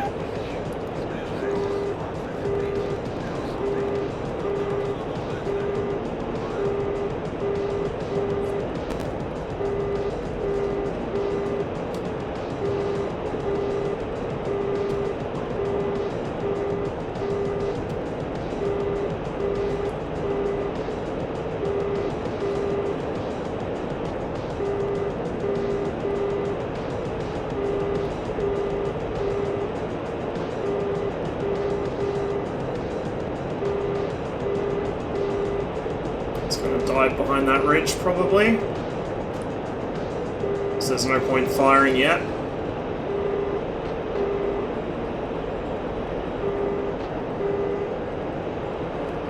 Go right ahead, bud. Go right ahead.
I don't think he's within vertical scan range.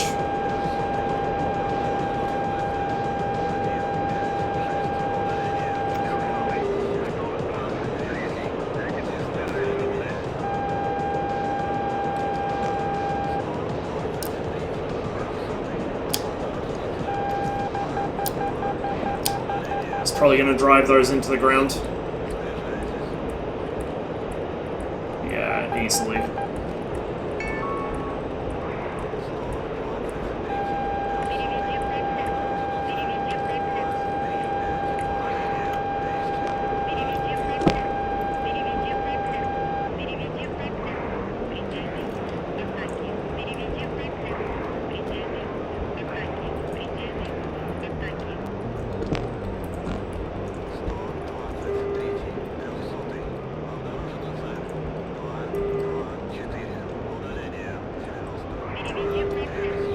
That is not what I wanted to do.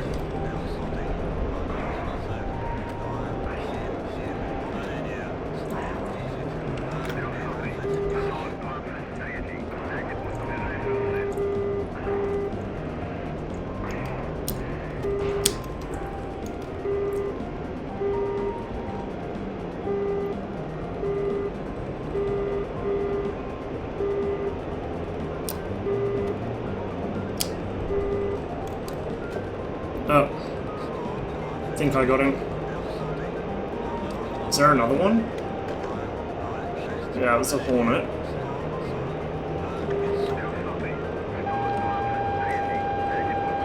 Right off the nose.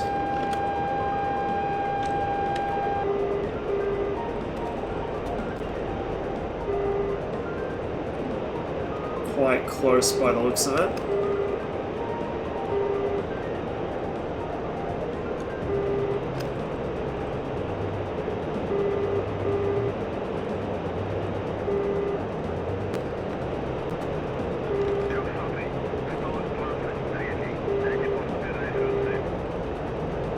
Fuel's looking a little skinny.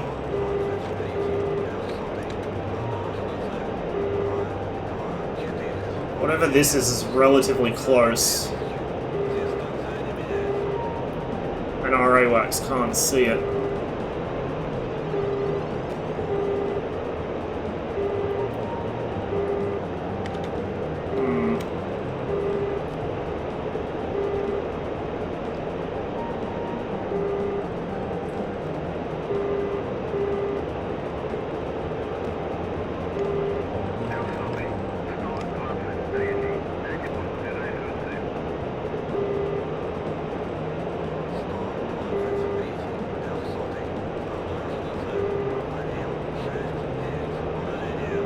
I'm very low on missiles.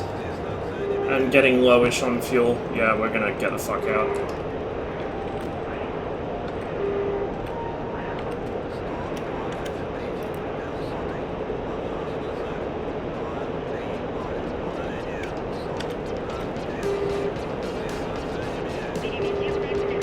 $27.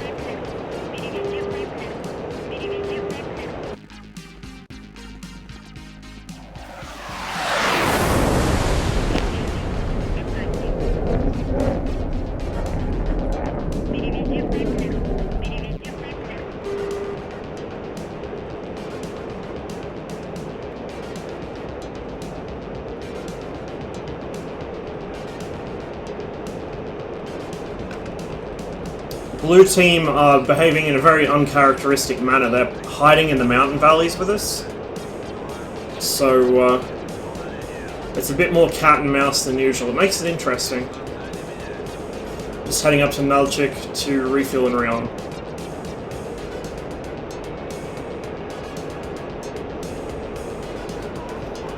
I don't know if you got here in time to see it, but I just tagged a Hornet. At relatively short range. So I've had a bit of a mixed day on this server so far. I got strafed on the ground like 2 or 3 times. Shot down a couple people, got shot down myself a whole bunch. I really want these guys to play on the 80s server so they don't have their AIM 120s. But unfortunately they're so reliant on them, they only play on this server. Because if you take the AIM 120 off of blue team, they don't know how to fight anymore. I could use the R77 if I flew the J11 or the MiG-29S, but the 77's range isn't that good, and I don't like using active missiles myself. It makes you lazy. It makes you a bad pilot. Twitch is shit lately, lags and stutters all the way. Yeah, I've been having trouble with that as well. I've also been having trouble on my end, to be fair, so some of it might be me. OBS seems to be really struggling lately.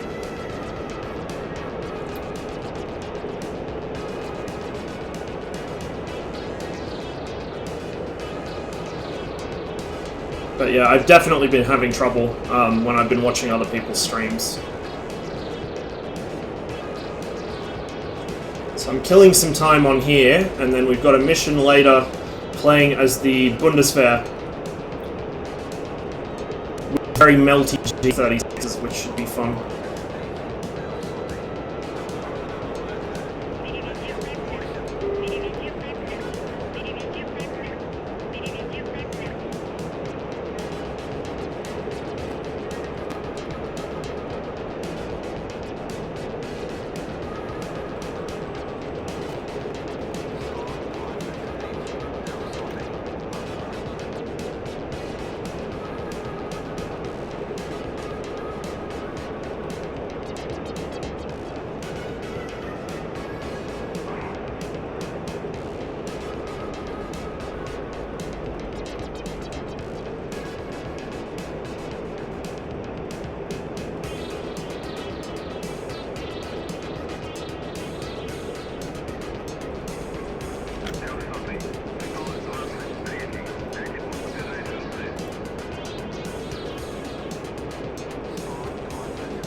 pretty close.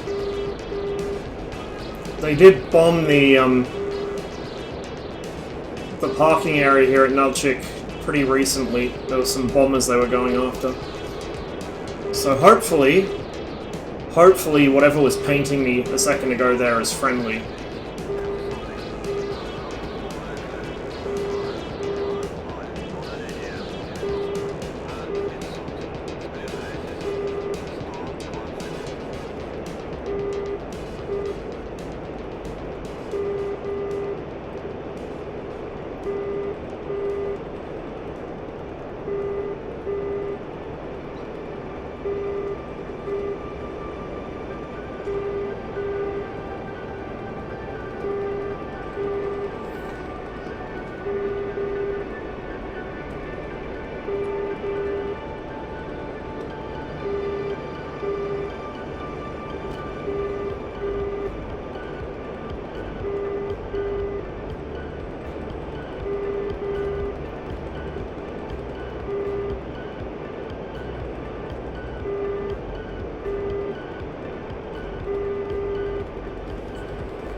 Thank you, Steve. It's a good landing kind of day today, at least in DCS. It wasn't a good landing kind of day in FSX, that's for sure. It was a run out of fuel on the way back to the airport kind of day.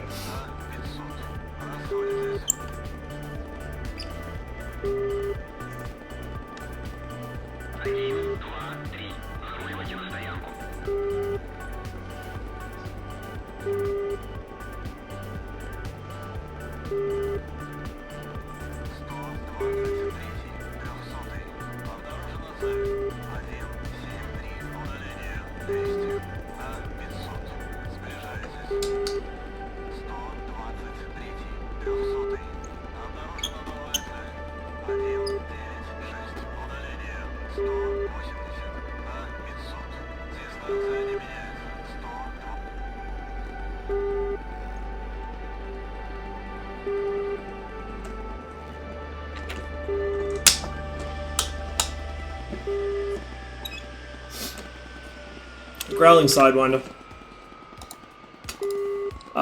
We won it, apparently, about probably 40 minutes ago, but the server hasn't restarted yet, so I assume they've changed it so it only restarts on the schedule, not when one team wins.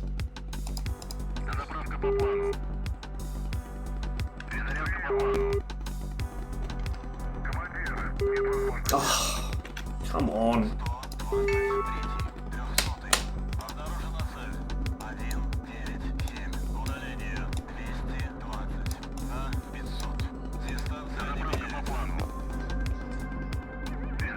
Rub it in a little, yeah. Actually, Blue have been doing pretty well for themselves, considering we won. As we won, I was being strafed repeatedly on the ground at Minvodi, because all our air defense had been fucking wiped out by Seed. So, apparently, like, from what I've seen over the last couple times I've been on this server, people are actually starting to do the ground war stuff now. and there's a lot of seed work going in, and then people are just hitting parking areas. So the 222s here, I think 4 or 5 of them spawn in by default. They are an objective for blue, and then the blue B-52s at Kutaisi are an objective for us. So they hit this airfield, and they've been pushing through the mountains trying to get to Nalchik, but they must have got so sick of being intercepted from Minvodi that they pushed through there, because it's not actually a target. But they wiped out all the air defense there and started hitting it. With that said, our guys have been pushing right across the river into Kutaisi, so I'd say we've probably done the exact same thing to them. I think next time I respawn, I'm going to rebase down here to Nalchik, so I'm a bit closer to the action. I've been flying from up at Minvodi again, it's just too far away. Got a bit of everything out. F-16s, Tomcats, J-11s, a MiG-21, bless him.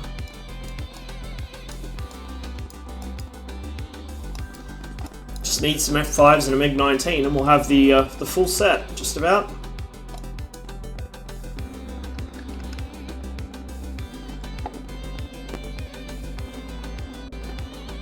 Ooh, one of our F-16s is doing some groundwork. Yeah, it's nice to actually see something on this server that isn't a straight line between Kutaisi and Tbilisi, like it usually is. Blue have been spending a lot more time up in the North Caucasus, and it makes it a lot more interesting. It's legitimately difficult to fight up there for both sides. You know, even with the data link, neither side's AWACS can see into the valleys very well. And you're starting to see them group up together, so they're flying in 2s and 3s, which makes it really challenging to try and happen upon one guy not paying attention. You gotta try and slip in behind 2 or 3 of them while they're engaged with someone else now. 2,000 kilograms to go.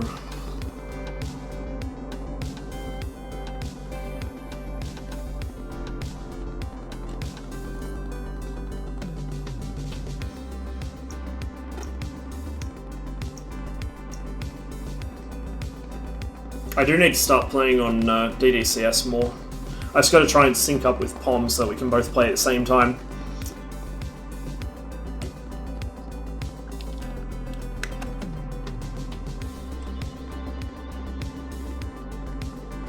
Eyes really itchy. Probably from sitting here staring at a screen for so long. That might have something to do with it. Nearly done. Not sure how long we got before the server restart, but the fact that it's still broad daylight and the sun is almost directly overhead suggests that it's quite a while. Probably about 4 hours. This server's on an 8-hour restart cycle, I think. Oh, 2 hours. Well, I was a little bit off.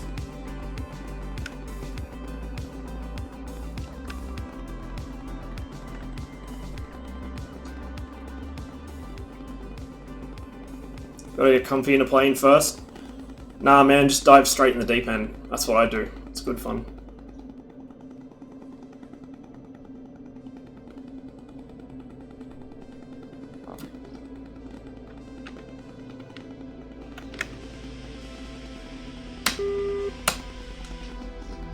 Okay, we'll just wait for the rearm, and then we'll get out of here.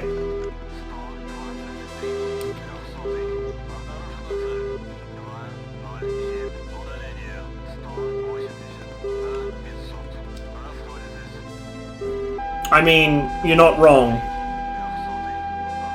Fuck is locking me?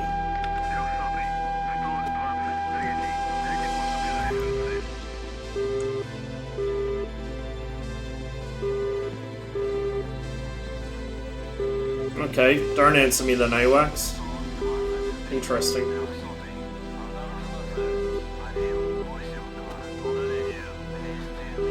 We're good to go?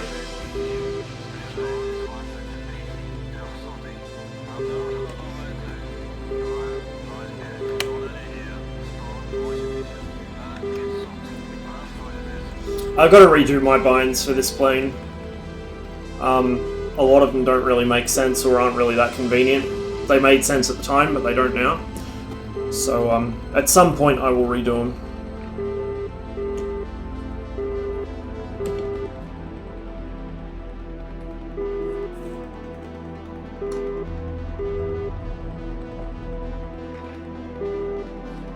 I really wish you didn't have to shut down the FC3 aircraft to rearm.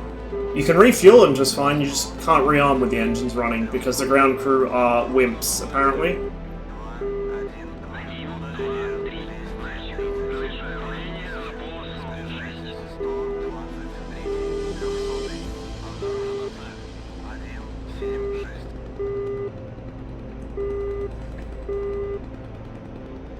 What happened with those Su-24s earlier? I assume they're going out to bomb Kutaisi or Koboleti, but I don't know what they actually achieved. It was an AI formation, obviously.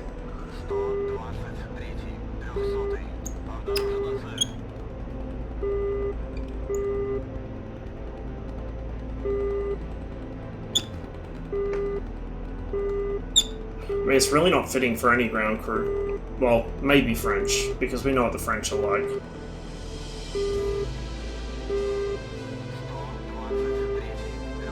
$261 for 80, you say? Oh, it's getting spicy again.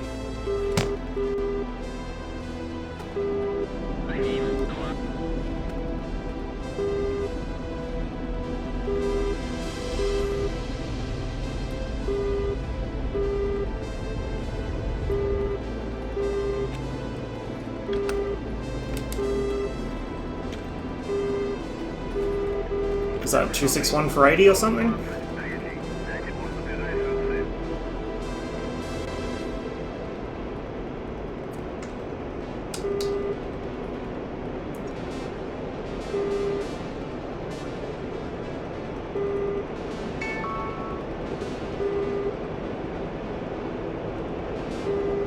There we go.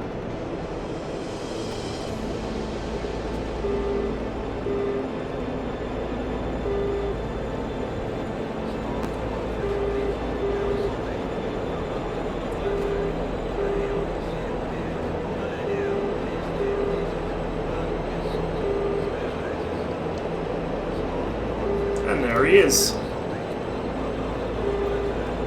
Don't notice me, senpai.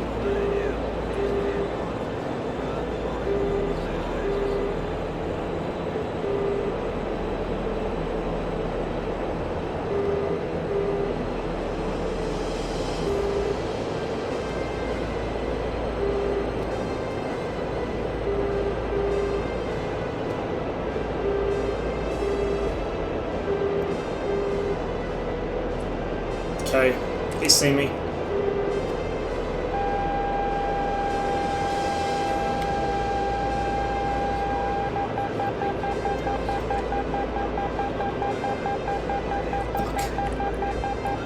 And there's the AMRAAM.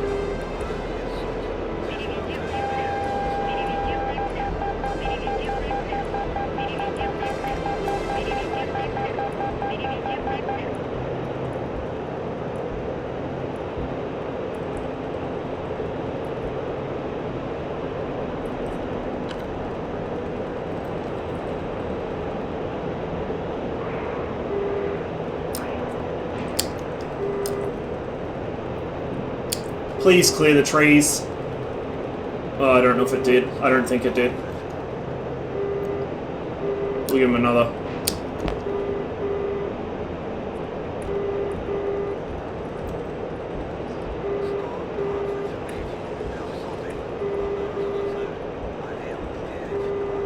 Get fucked.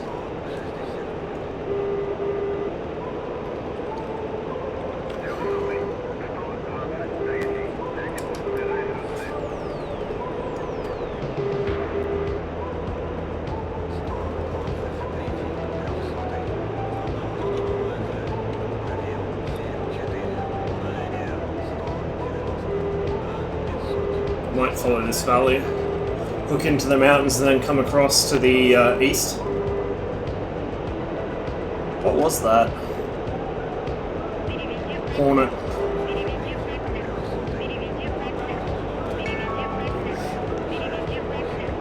Didn't go as planned, but we got him. I was hoping I could kind of hook around him and come in behind, get the ET to pick him up, and then hit him with an ET before he knew I was there. But I think he swept his radar across me trying to find the guy behind me. So I had to kind of expedite. I would have liked to have saved an ET there. I launched the first one too low, so it just went straight into the fucking trees. I got a really bad habit of doing that. I'll either launch the missile at someone who's running away faster than the missile can catch them, or I'll launch a missile, you know, too close to terrain on my end, so that as soon as they maneuver, it just goes straight into the dirt.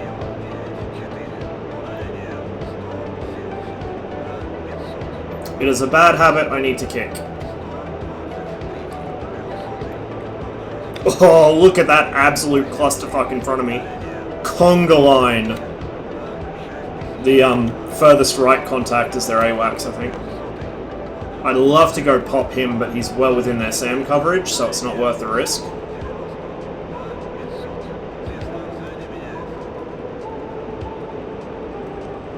Bit of a slideshow this close to the ground, unfortunately.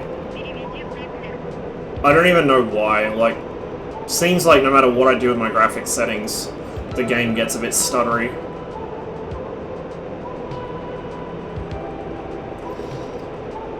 So, with this job I've got with Australia Post, which I start, not next week I think, but the week after? Or actually it might be next week. Depending how much money I can save up and whether I end up just being casual over Christmas or if they actually put me on as permanent afterwards, I want to be able to get to Europe for TwitchCon next year, so I'm going to try and put aside some money for that, but I may also, if we, you know, if things pan out right, I may also look at actually doing a major PC upgrade, like a full-on new PC pretty much. Just so I can finally put an end to this stuttering and fucking low frame rate bullshit.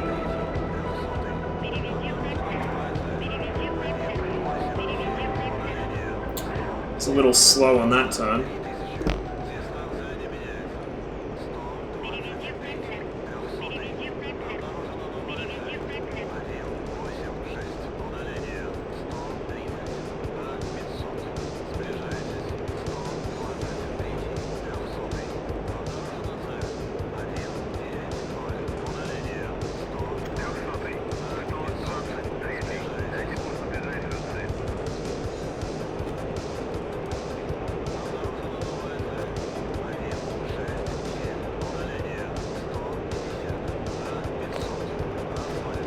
This is Growling Sidewinder's Flying Circus.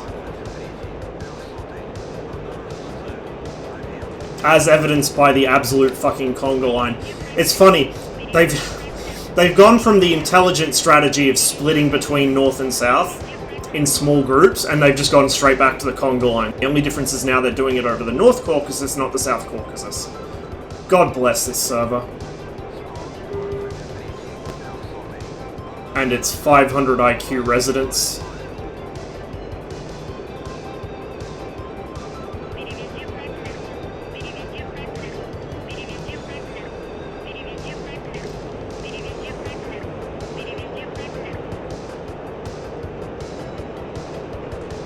Not sure what I picked up there. The Olus or something.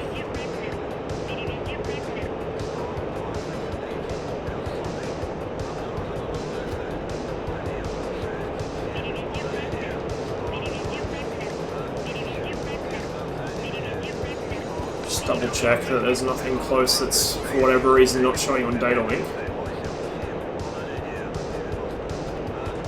You don't have great visibility behind you on the data link when you're zoomed in, so it's always worth just quickly checking in with AWACS to be sure you're not being tailed.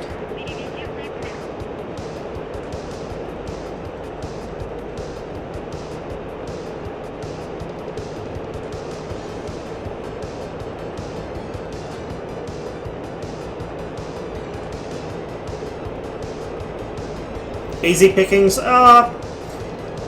Kind of. I mean, if you're better at dodging 120s than me, yes.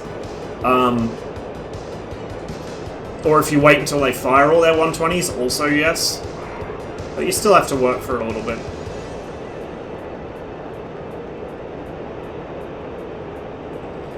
Okay, that AWACS will probably pick me up as I cross this bridge.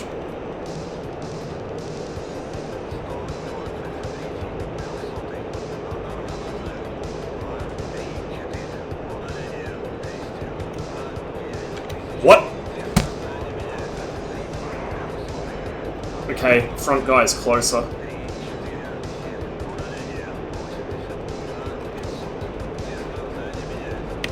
Yeah, I have one behind me. Fuck. I got a teammate back there, hopefully he can deal with this guy, because I really don't want to have to turn around at the moment. Oh, we got two down here. Okay. Their air defense is starting to paint me. The AWACS probably also sees me.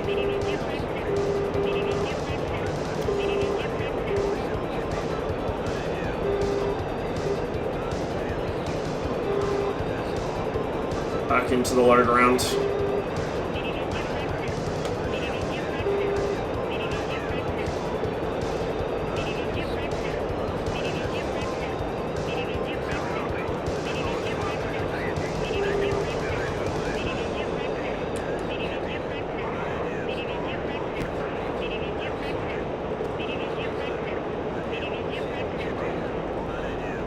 Okay, that's friendly. We've got enemy over the next ridge line, I think.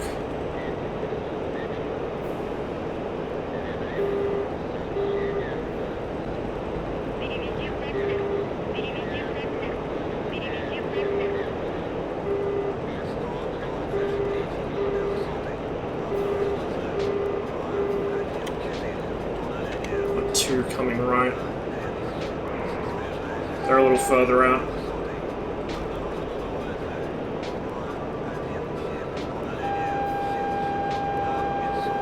Okay. There's a whole bunch of shit here. I do have a friendly backing me up at least.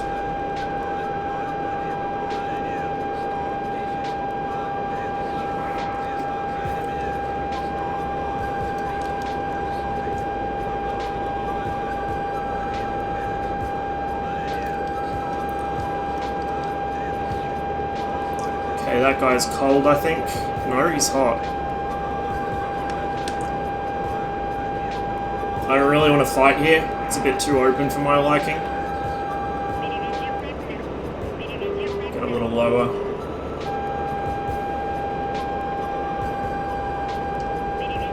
I'm going to hook in behind this ridge and try and draw him across my teammate.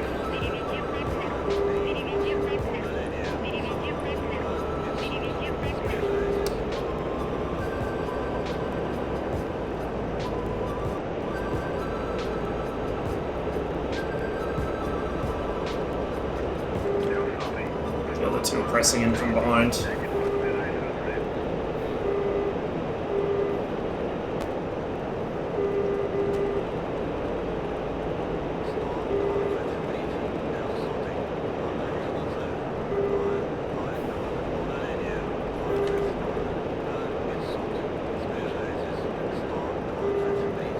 Come on, radar, pick him up.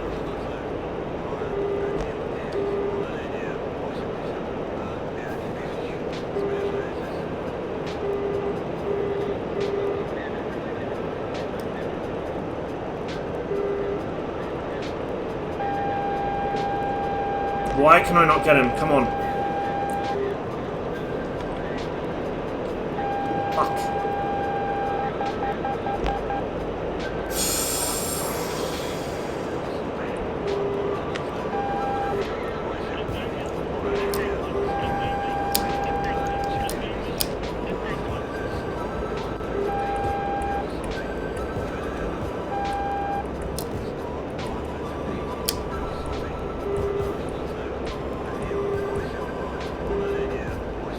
Please track, please track. Splat.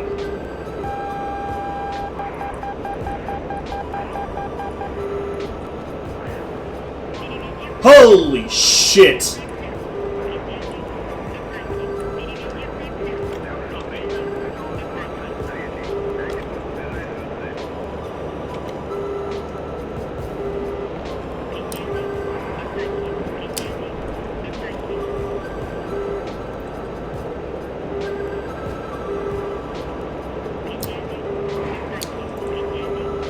Splat!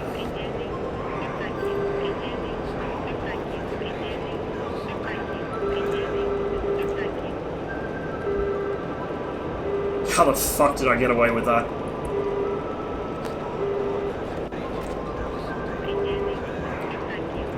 Merged. Oh shit, there he is.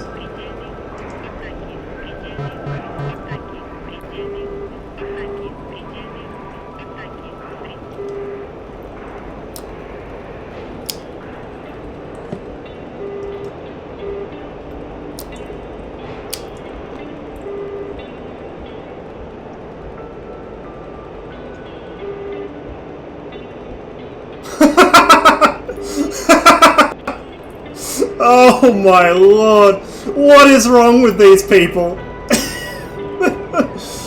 Okay, we have one R73, we're going home. Fucking hell. I love when I stumble across Blue's worst players, it's the best. Battle of the Baddies.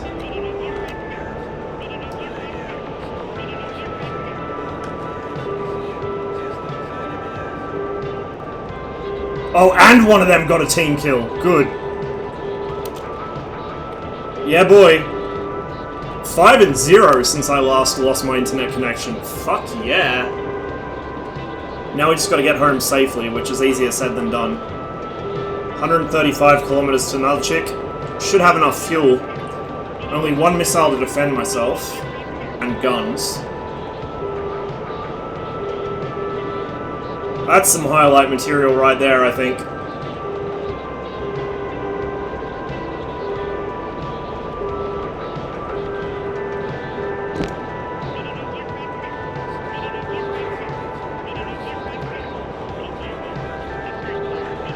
I just had a call. 194 for 40, so they are chasing me.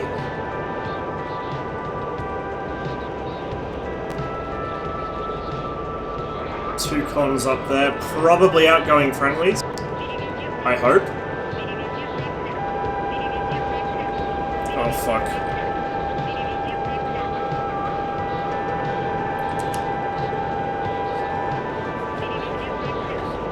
Something's painting me. But I do have teammates here, so I should be able to yeet out. Yeah, I think we're good.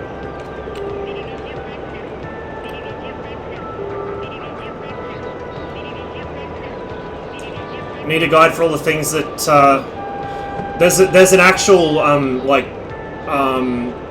spreadsheet of all of Rita's warnings in English, Russian written in Cyrillic, and Russian written in Latin.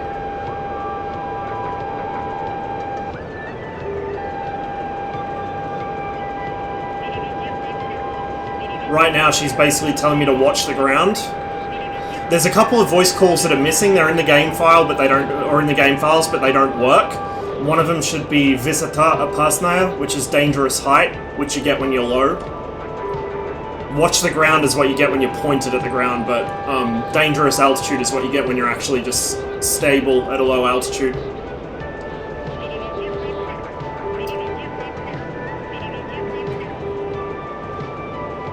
And then there's a whole bunch of warnings for system failures, which I've never heard, usually because you die before those systems fail.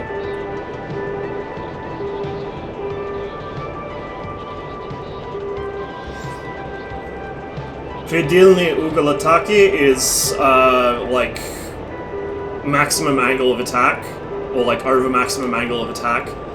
And that usually comes in a pair with Predilny Perigruska, which is extreme overload. Skorost Predilnaya is either maximum or minimum speed, depending on context. It basically just means extreme speed.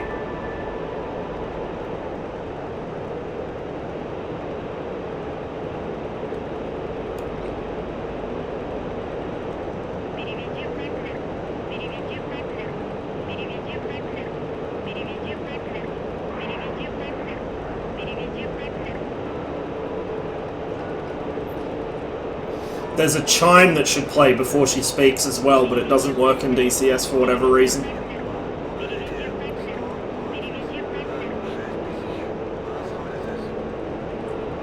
Learning Russian the hard way. It's the only way to learn it.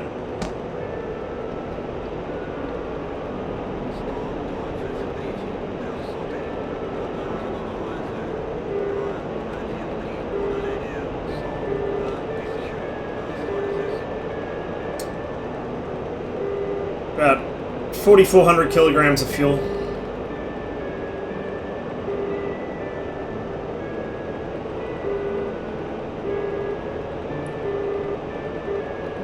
Which is plenty. 72 kilometers to go, and I'm pretty much safe, I think. I should be covered now. I got that many teammates behind me.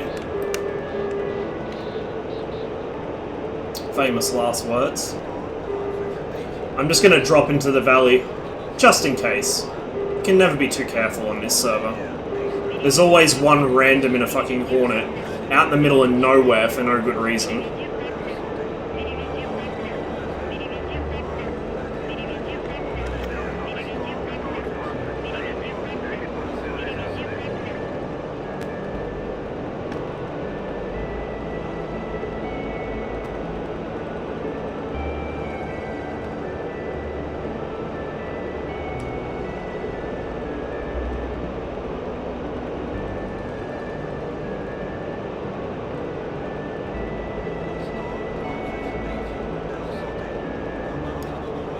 I think I'm pretty safe. Yeah, I'm on red.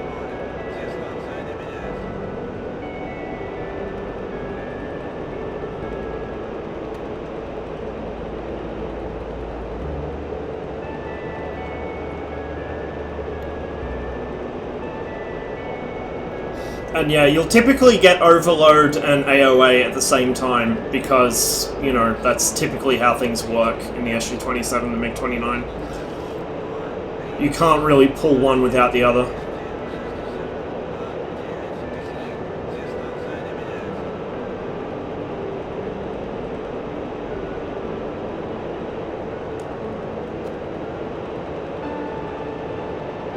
And then my sort of generic Twitch notification is just like a generic failure notice. It pretty much says systems failure, check ekran, which is that screen under the data link. This little boy next to the fuel gauge, and that'll read whatever your failure is, usually, assuming that's not the thing that's failed.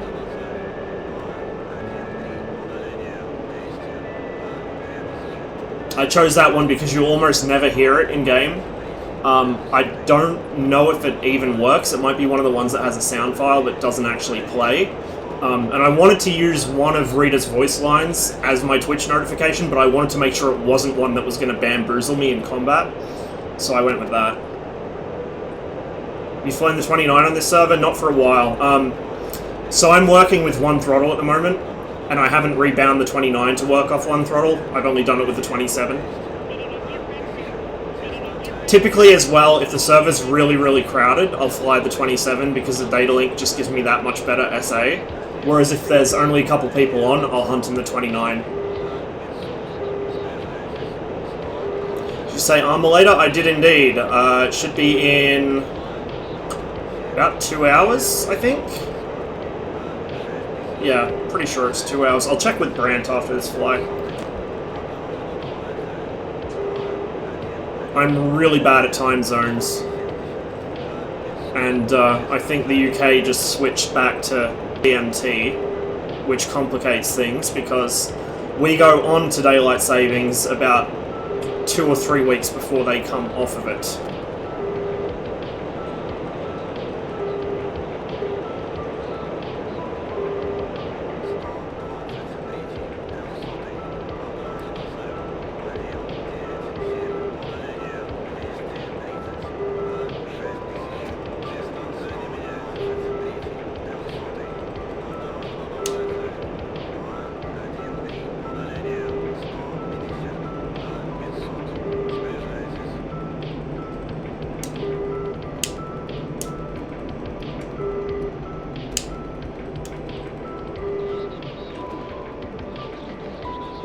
Ah, shit.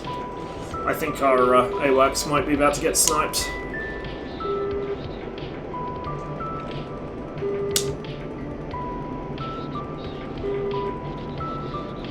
Oh, unless that's one of the bomber flights that went in, maybe. One of the AI bomber flights. Hopefully it's not our AWACS. Because I really don't want to lose my data link.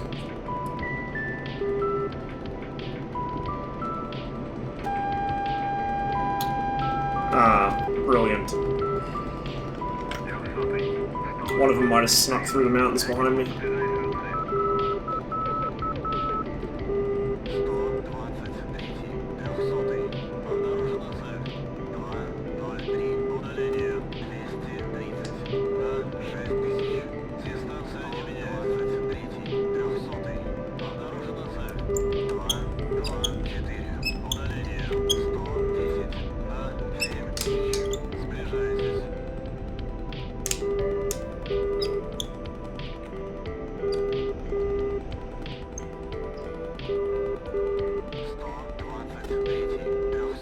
This thing is so easy to land.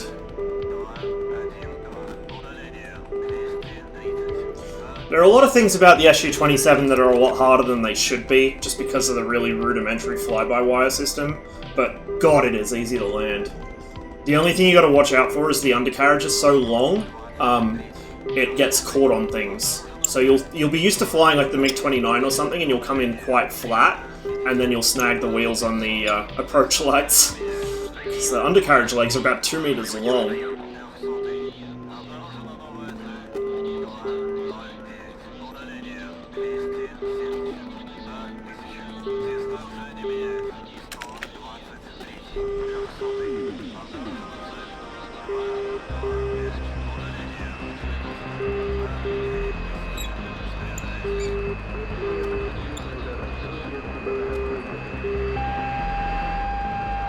Bruh.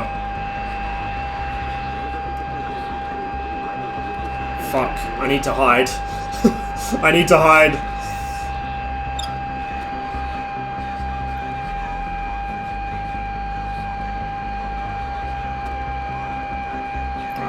I'll just park here and hope I can rearm and get out of here before this guy arrives. Since we don't appear to have any SAMs left here. Oh no, there's a tour right there. Okay, I might be good.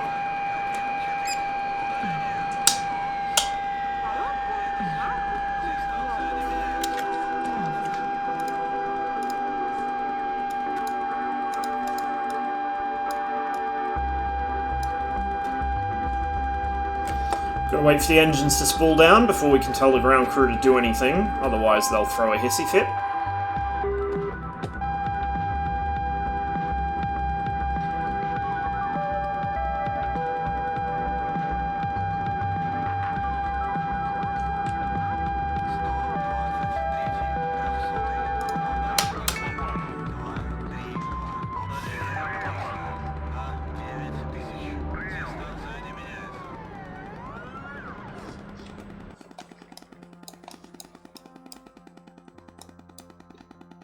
That Su-30 is probably what was sending, or one of the Su-30s is probably what was sending that message about engaging a SAM.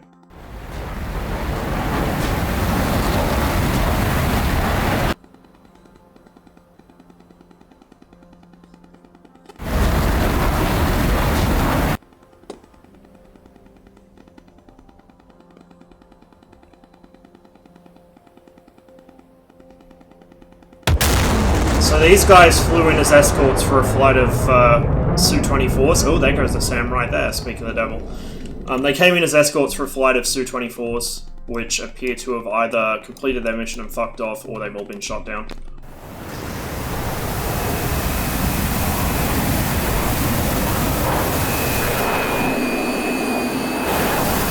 This guy's engaged someone. Oh! Splat. There's a Harrier.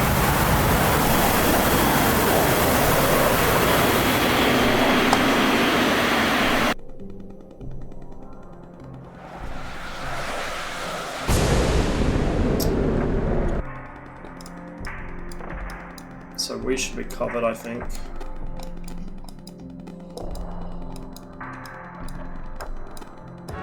Looks like most of our team's starting to push out of Tbilisi again. So that ought to keep them occupied. We've got one Mirage working his way down here. I wonder if he's going for the AWACS.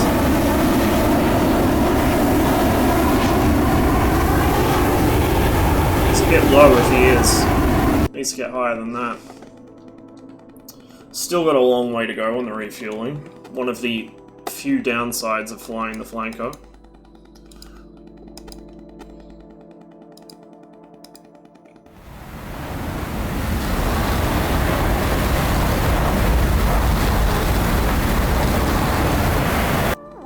See, a lot of people here, instead of flying the Su-27 or 33, they'll fly the J-11 and they'll just carry R-77s. But the problem with the R-77 is it has really short legs, so I prefer to just carry 27 ERs and ETs. So when I fly the MiG-29... Whoop! Shot at someone. When I fly the MiG-29, I tend to carry 2 77s, 2 ETs, and 2 R-73s.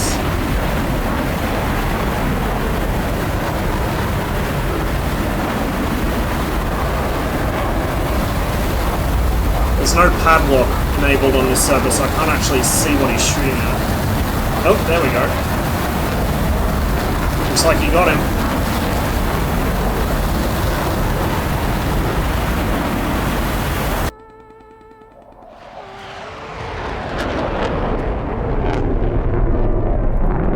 Killed an F-15.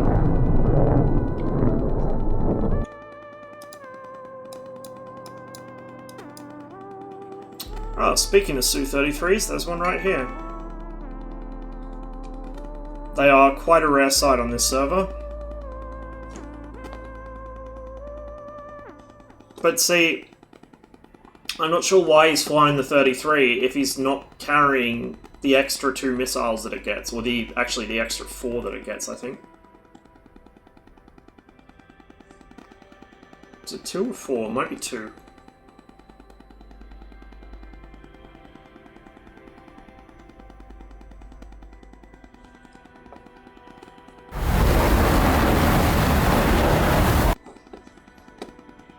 I don't really get the point of carrying the Sorbitsia pods either, because ECM in DCS doesn't work very well.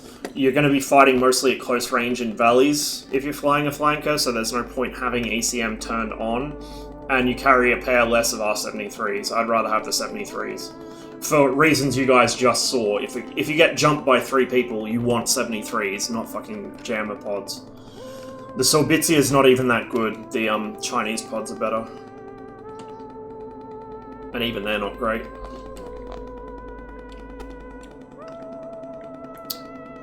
Okay, refueling's nearly done. Then we just gotta wait for the rearm, and we're back in the air.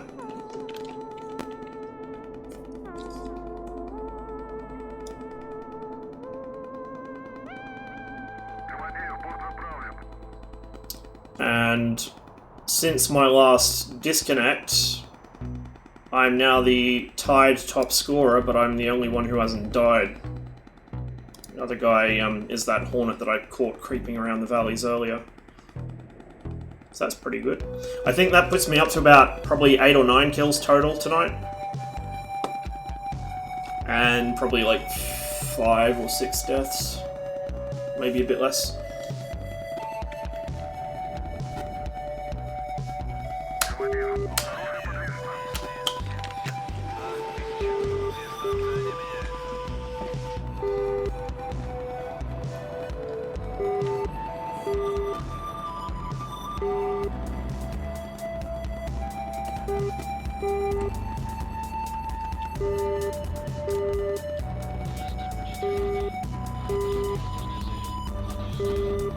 I might fly until either my next death or the server restarts, and then I'll probably take a bit of a break before the mission in armor, and then I'll be back online for that.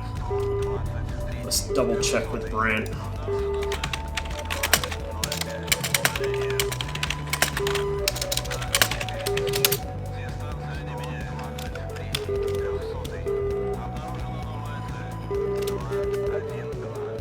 Yeah. 2 hours from now, guys, so if you want to watch the 345th probably die horribly with our melty G36s, be sure to stop by. For those that missed it, we're doing a Bundeswehr mission set in like the 90s or early noughties, I think, fighting Russians. And we are using G36s, and the particular mod which we're using for the G36 does indeed make it fucking melt if you fire it too quickly. And given what the 345th is like with ammo expenditure, that should not take very long to happen.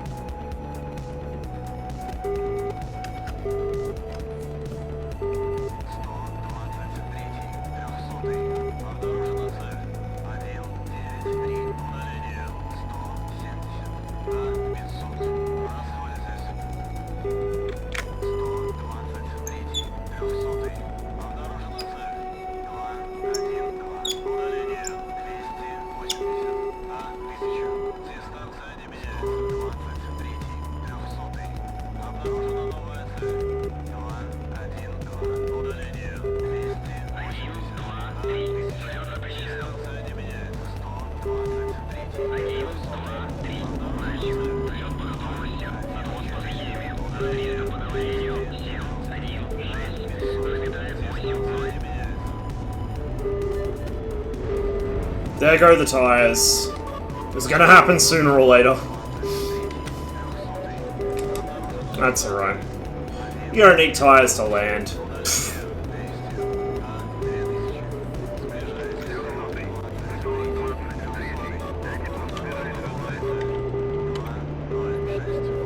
I think my data link's starting to wig out as well, I'm not sure why.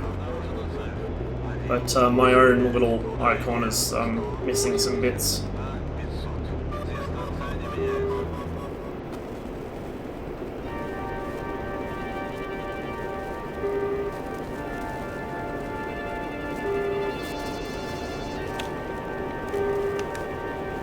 Contrail up there, I assume, is friendly. That is friendly.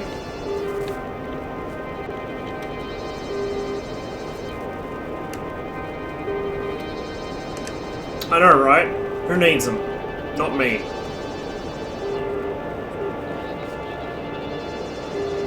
Okay, one of the SU-30s is being engaged.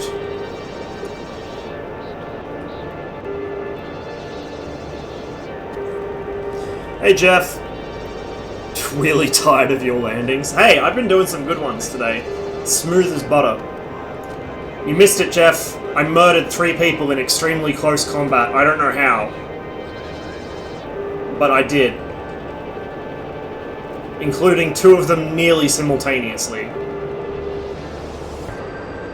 So we're currently sitting at 5 for nothing since my internet last shat the bed.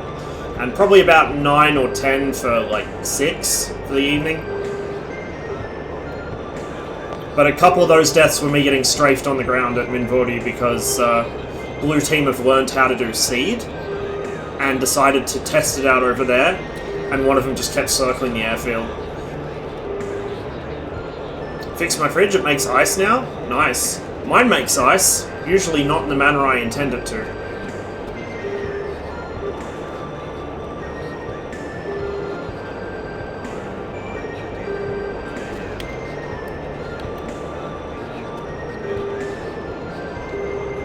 Actually, mine's not too bad. My old fridge was really bad for frosting. This one's not too bad, there's just a little bit. My old fridge, when I moved into the place, it was my landlord's old flat downstairs up in Newcastle, the one I lived in for a couple of years. Great flat, I wish I was still up there. The fridge had this massive, like, iceberg in the back of it, and I could see the faint outline of something through it, but I didn't know what it was. And it wasn't until the power went out, or the circuit breaker tripped on my flat while I was gone for a couple of weeks, I got home to find that the freezer had defrosted, or it was the freezer, I think, at the back of the freezer. The freezer had defrosted, and there was a, like, 4-year-old jar of fucking pesto there. Which was interesting. Needless to say, I did not decide to test how well preserved it was.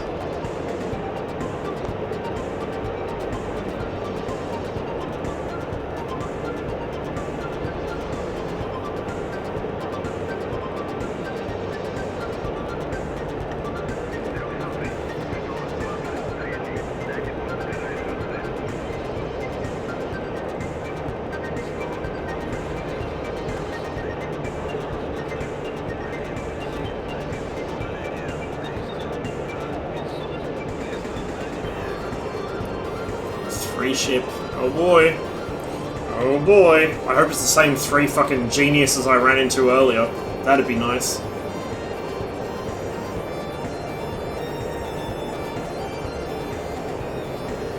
Go over this way.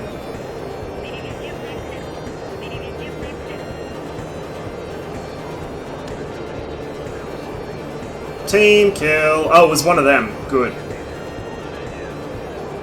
It was one of their F-15s. Team killed it. 16. You know, the low-fidelity aircraft with magic IFF that always works.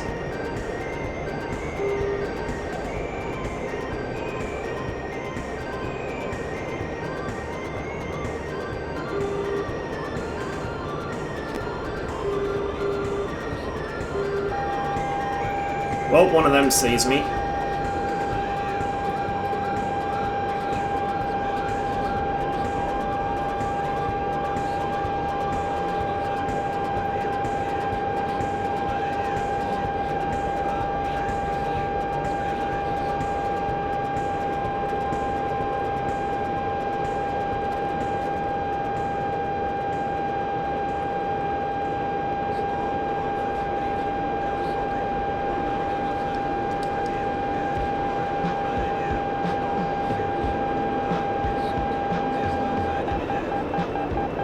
What a fucking shock. Who could have seen that coming?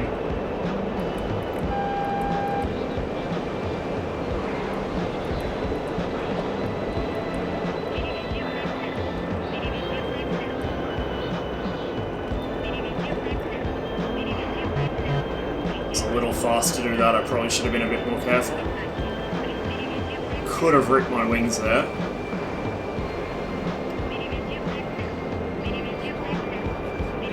Look back around.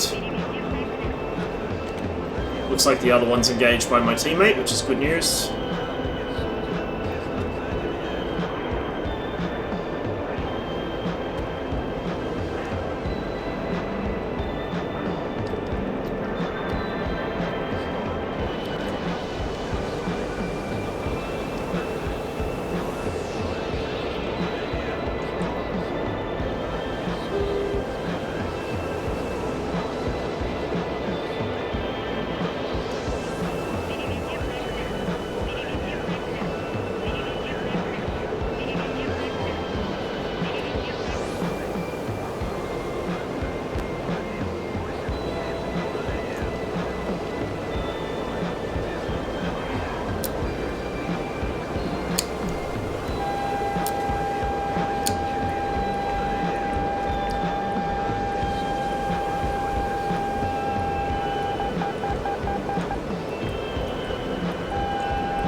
Probably shouldn't have taken that shot, I was too far out.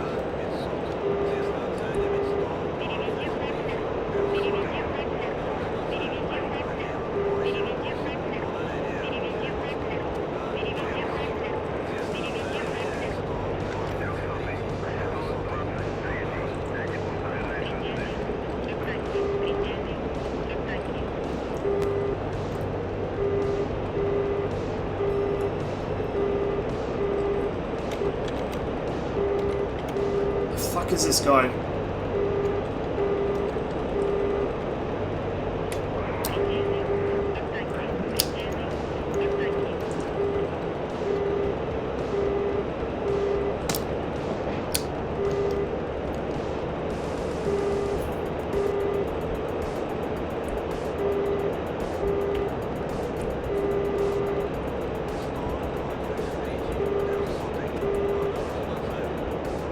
Oh, I saw that fucking missile just miss him.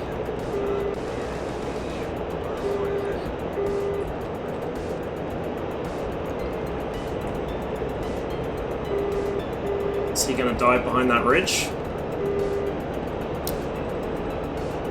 There goes my last 27. He's running for dear life. Is he gonna drive that into the ground? No, he's not. Pumping flares. Yeah, buddy, buddy, buddy, buddy. Come here. Come on. Oh, he is running like hell.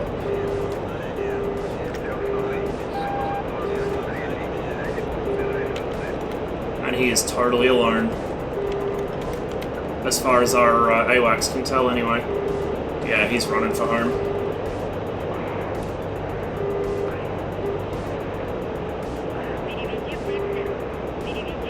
I'll see if I can bait him back.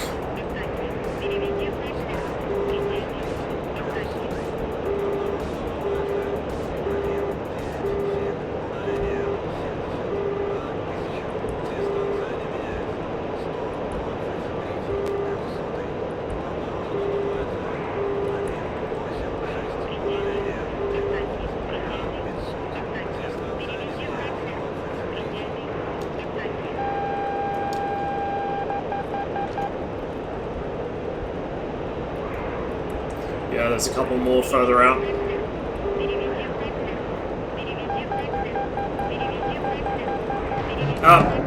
He got me. Spam ram. Spam ram. ×2. Oh well. I think I'm going to take a break there. We'll call that a success. 5 for 1. And I will be back on in just under 2 hours with some armor. Oh wow, he was really close. Thanks for watching, guys. I'll see who I can send you off to.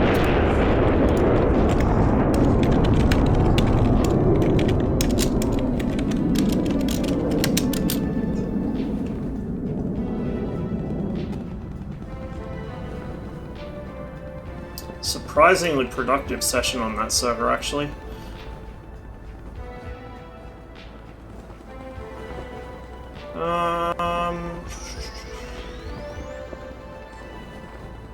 I know where I will send you, just as soon as I get this to behave itself. Bear with me, guys. Scuffed streamer.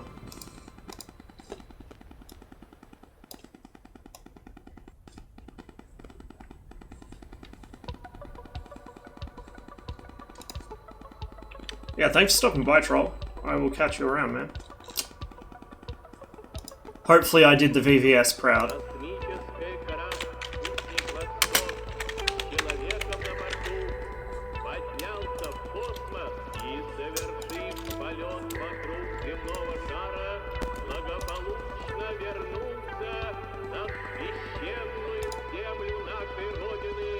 Alright, I'm gonna send you over to Mousy, who is playing the Kar-50, the angry Soviet gremlin that will try and kill you at every opportunity. See you guys later. Thanks for watching.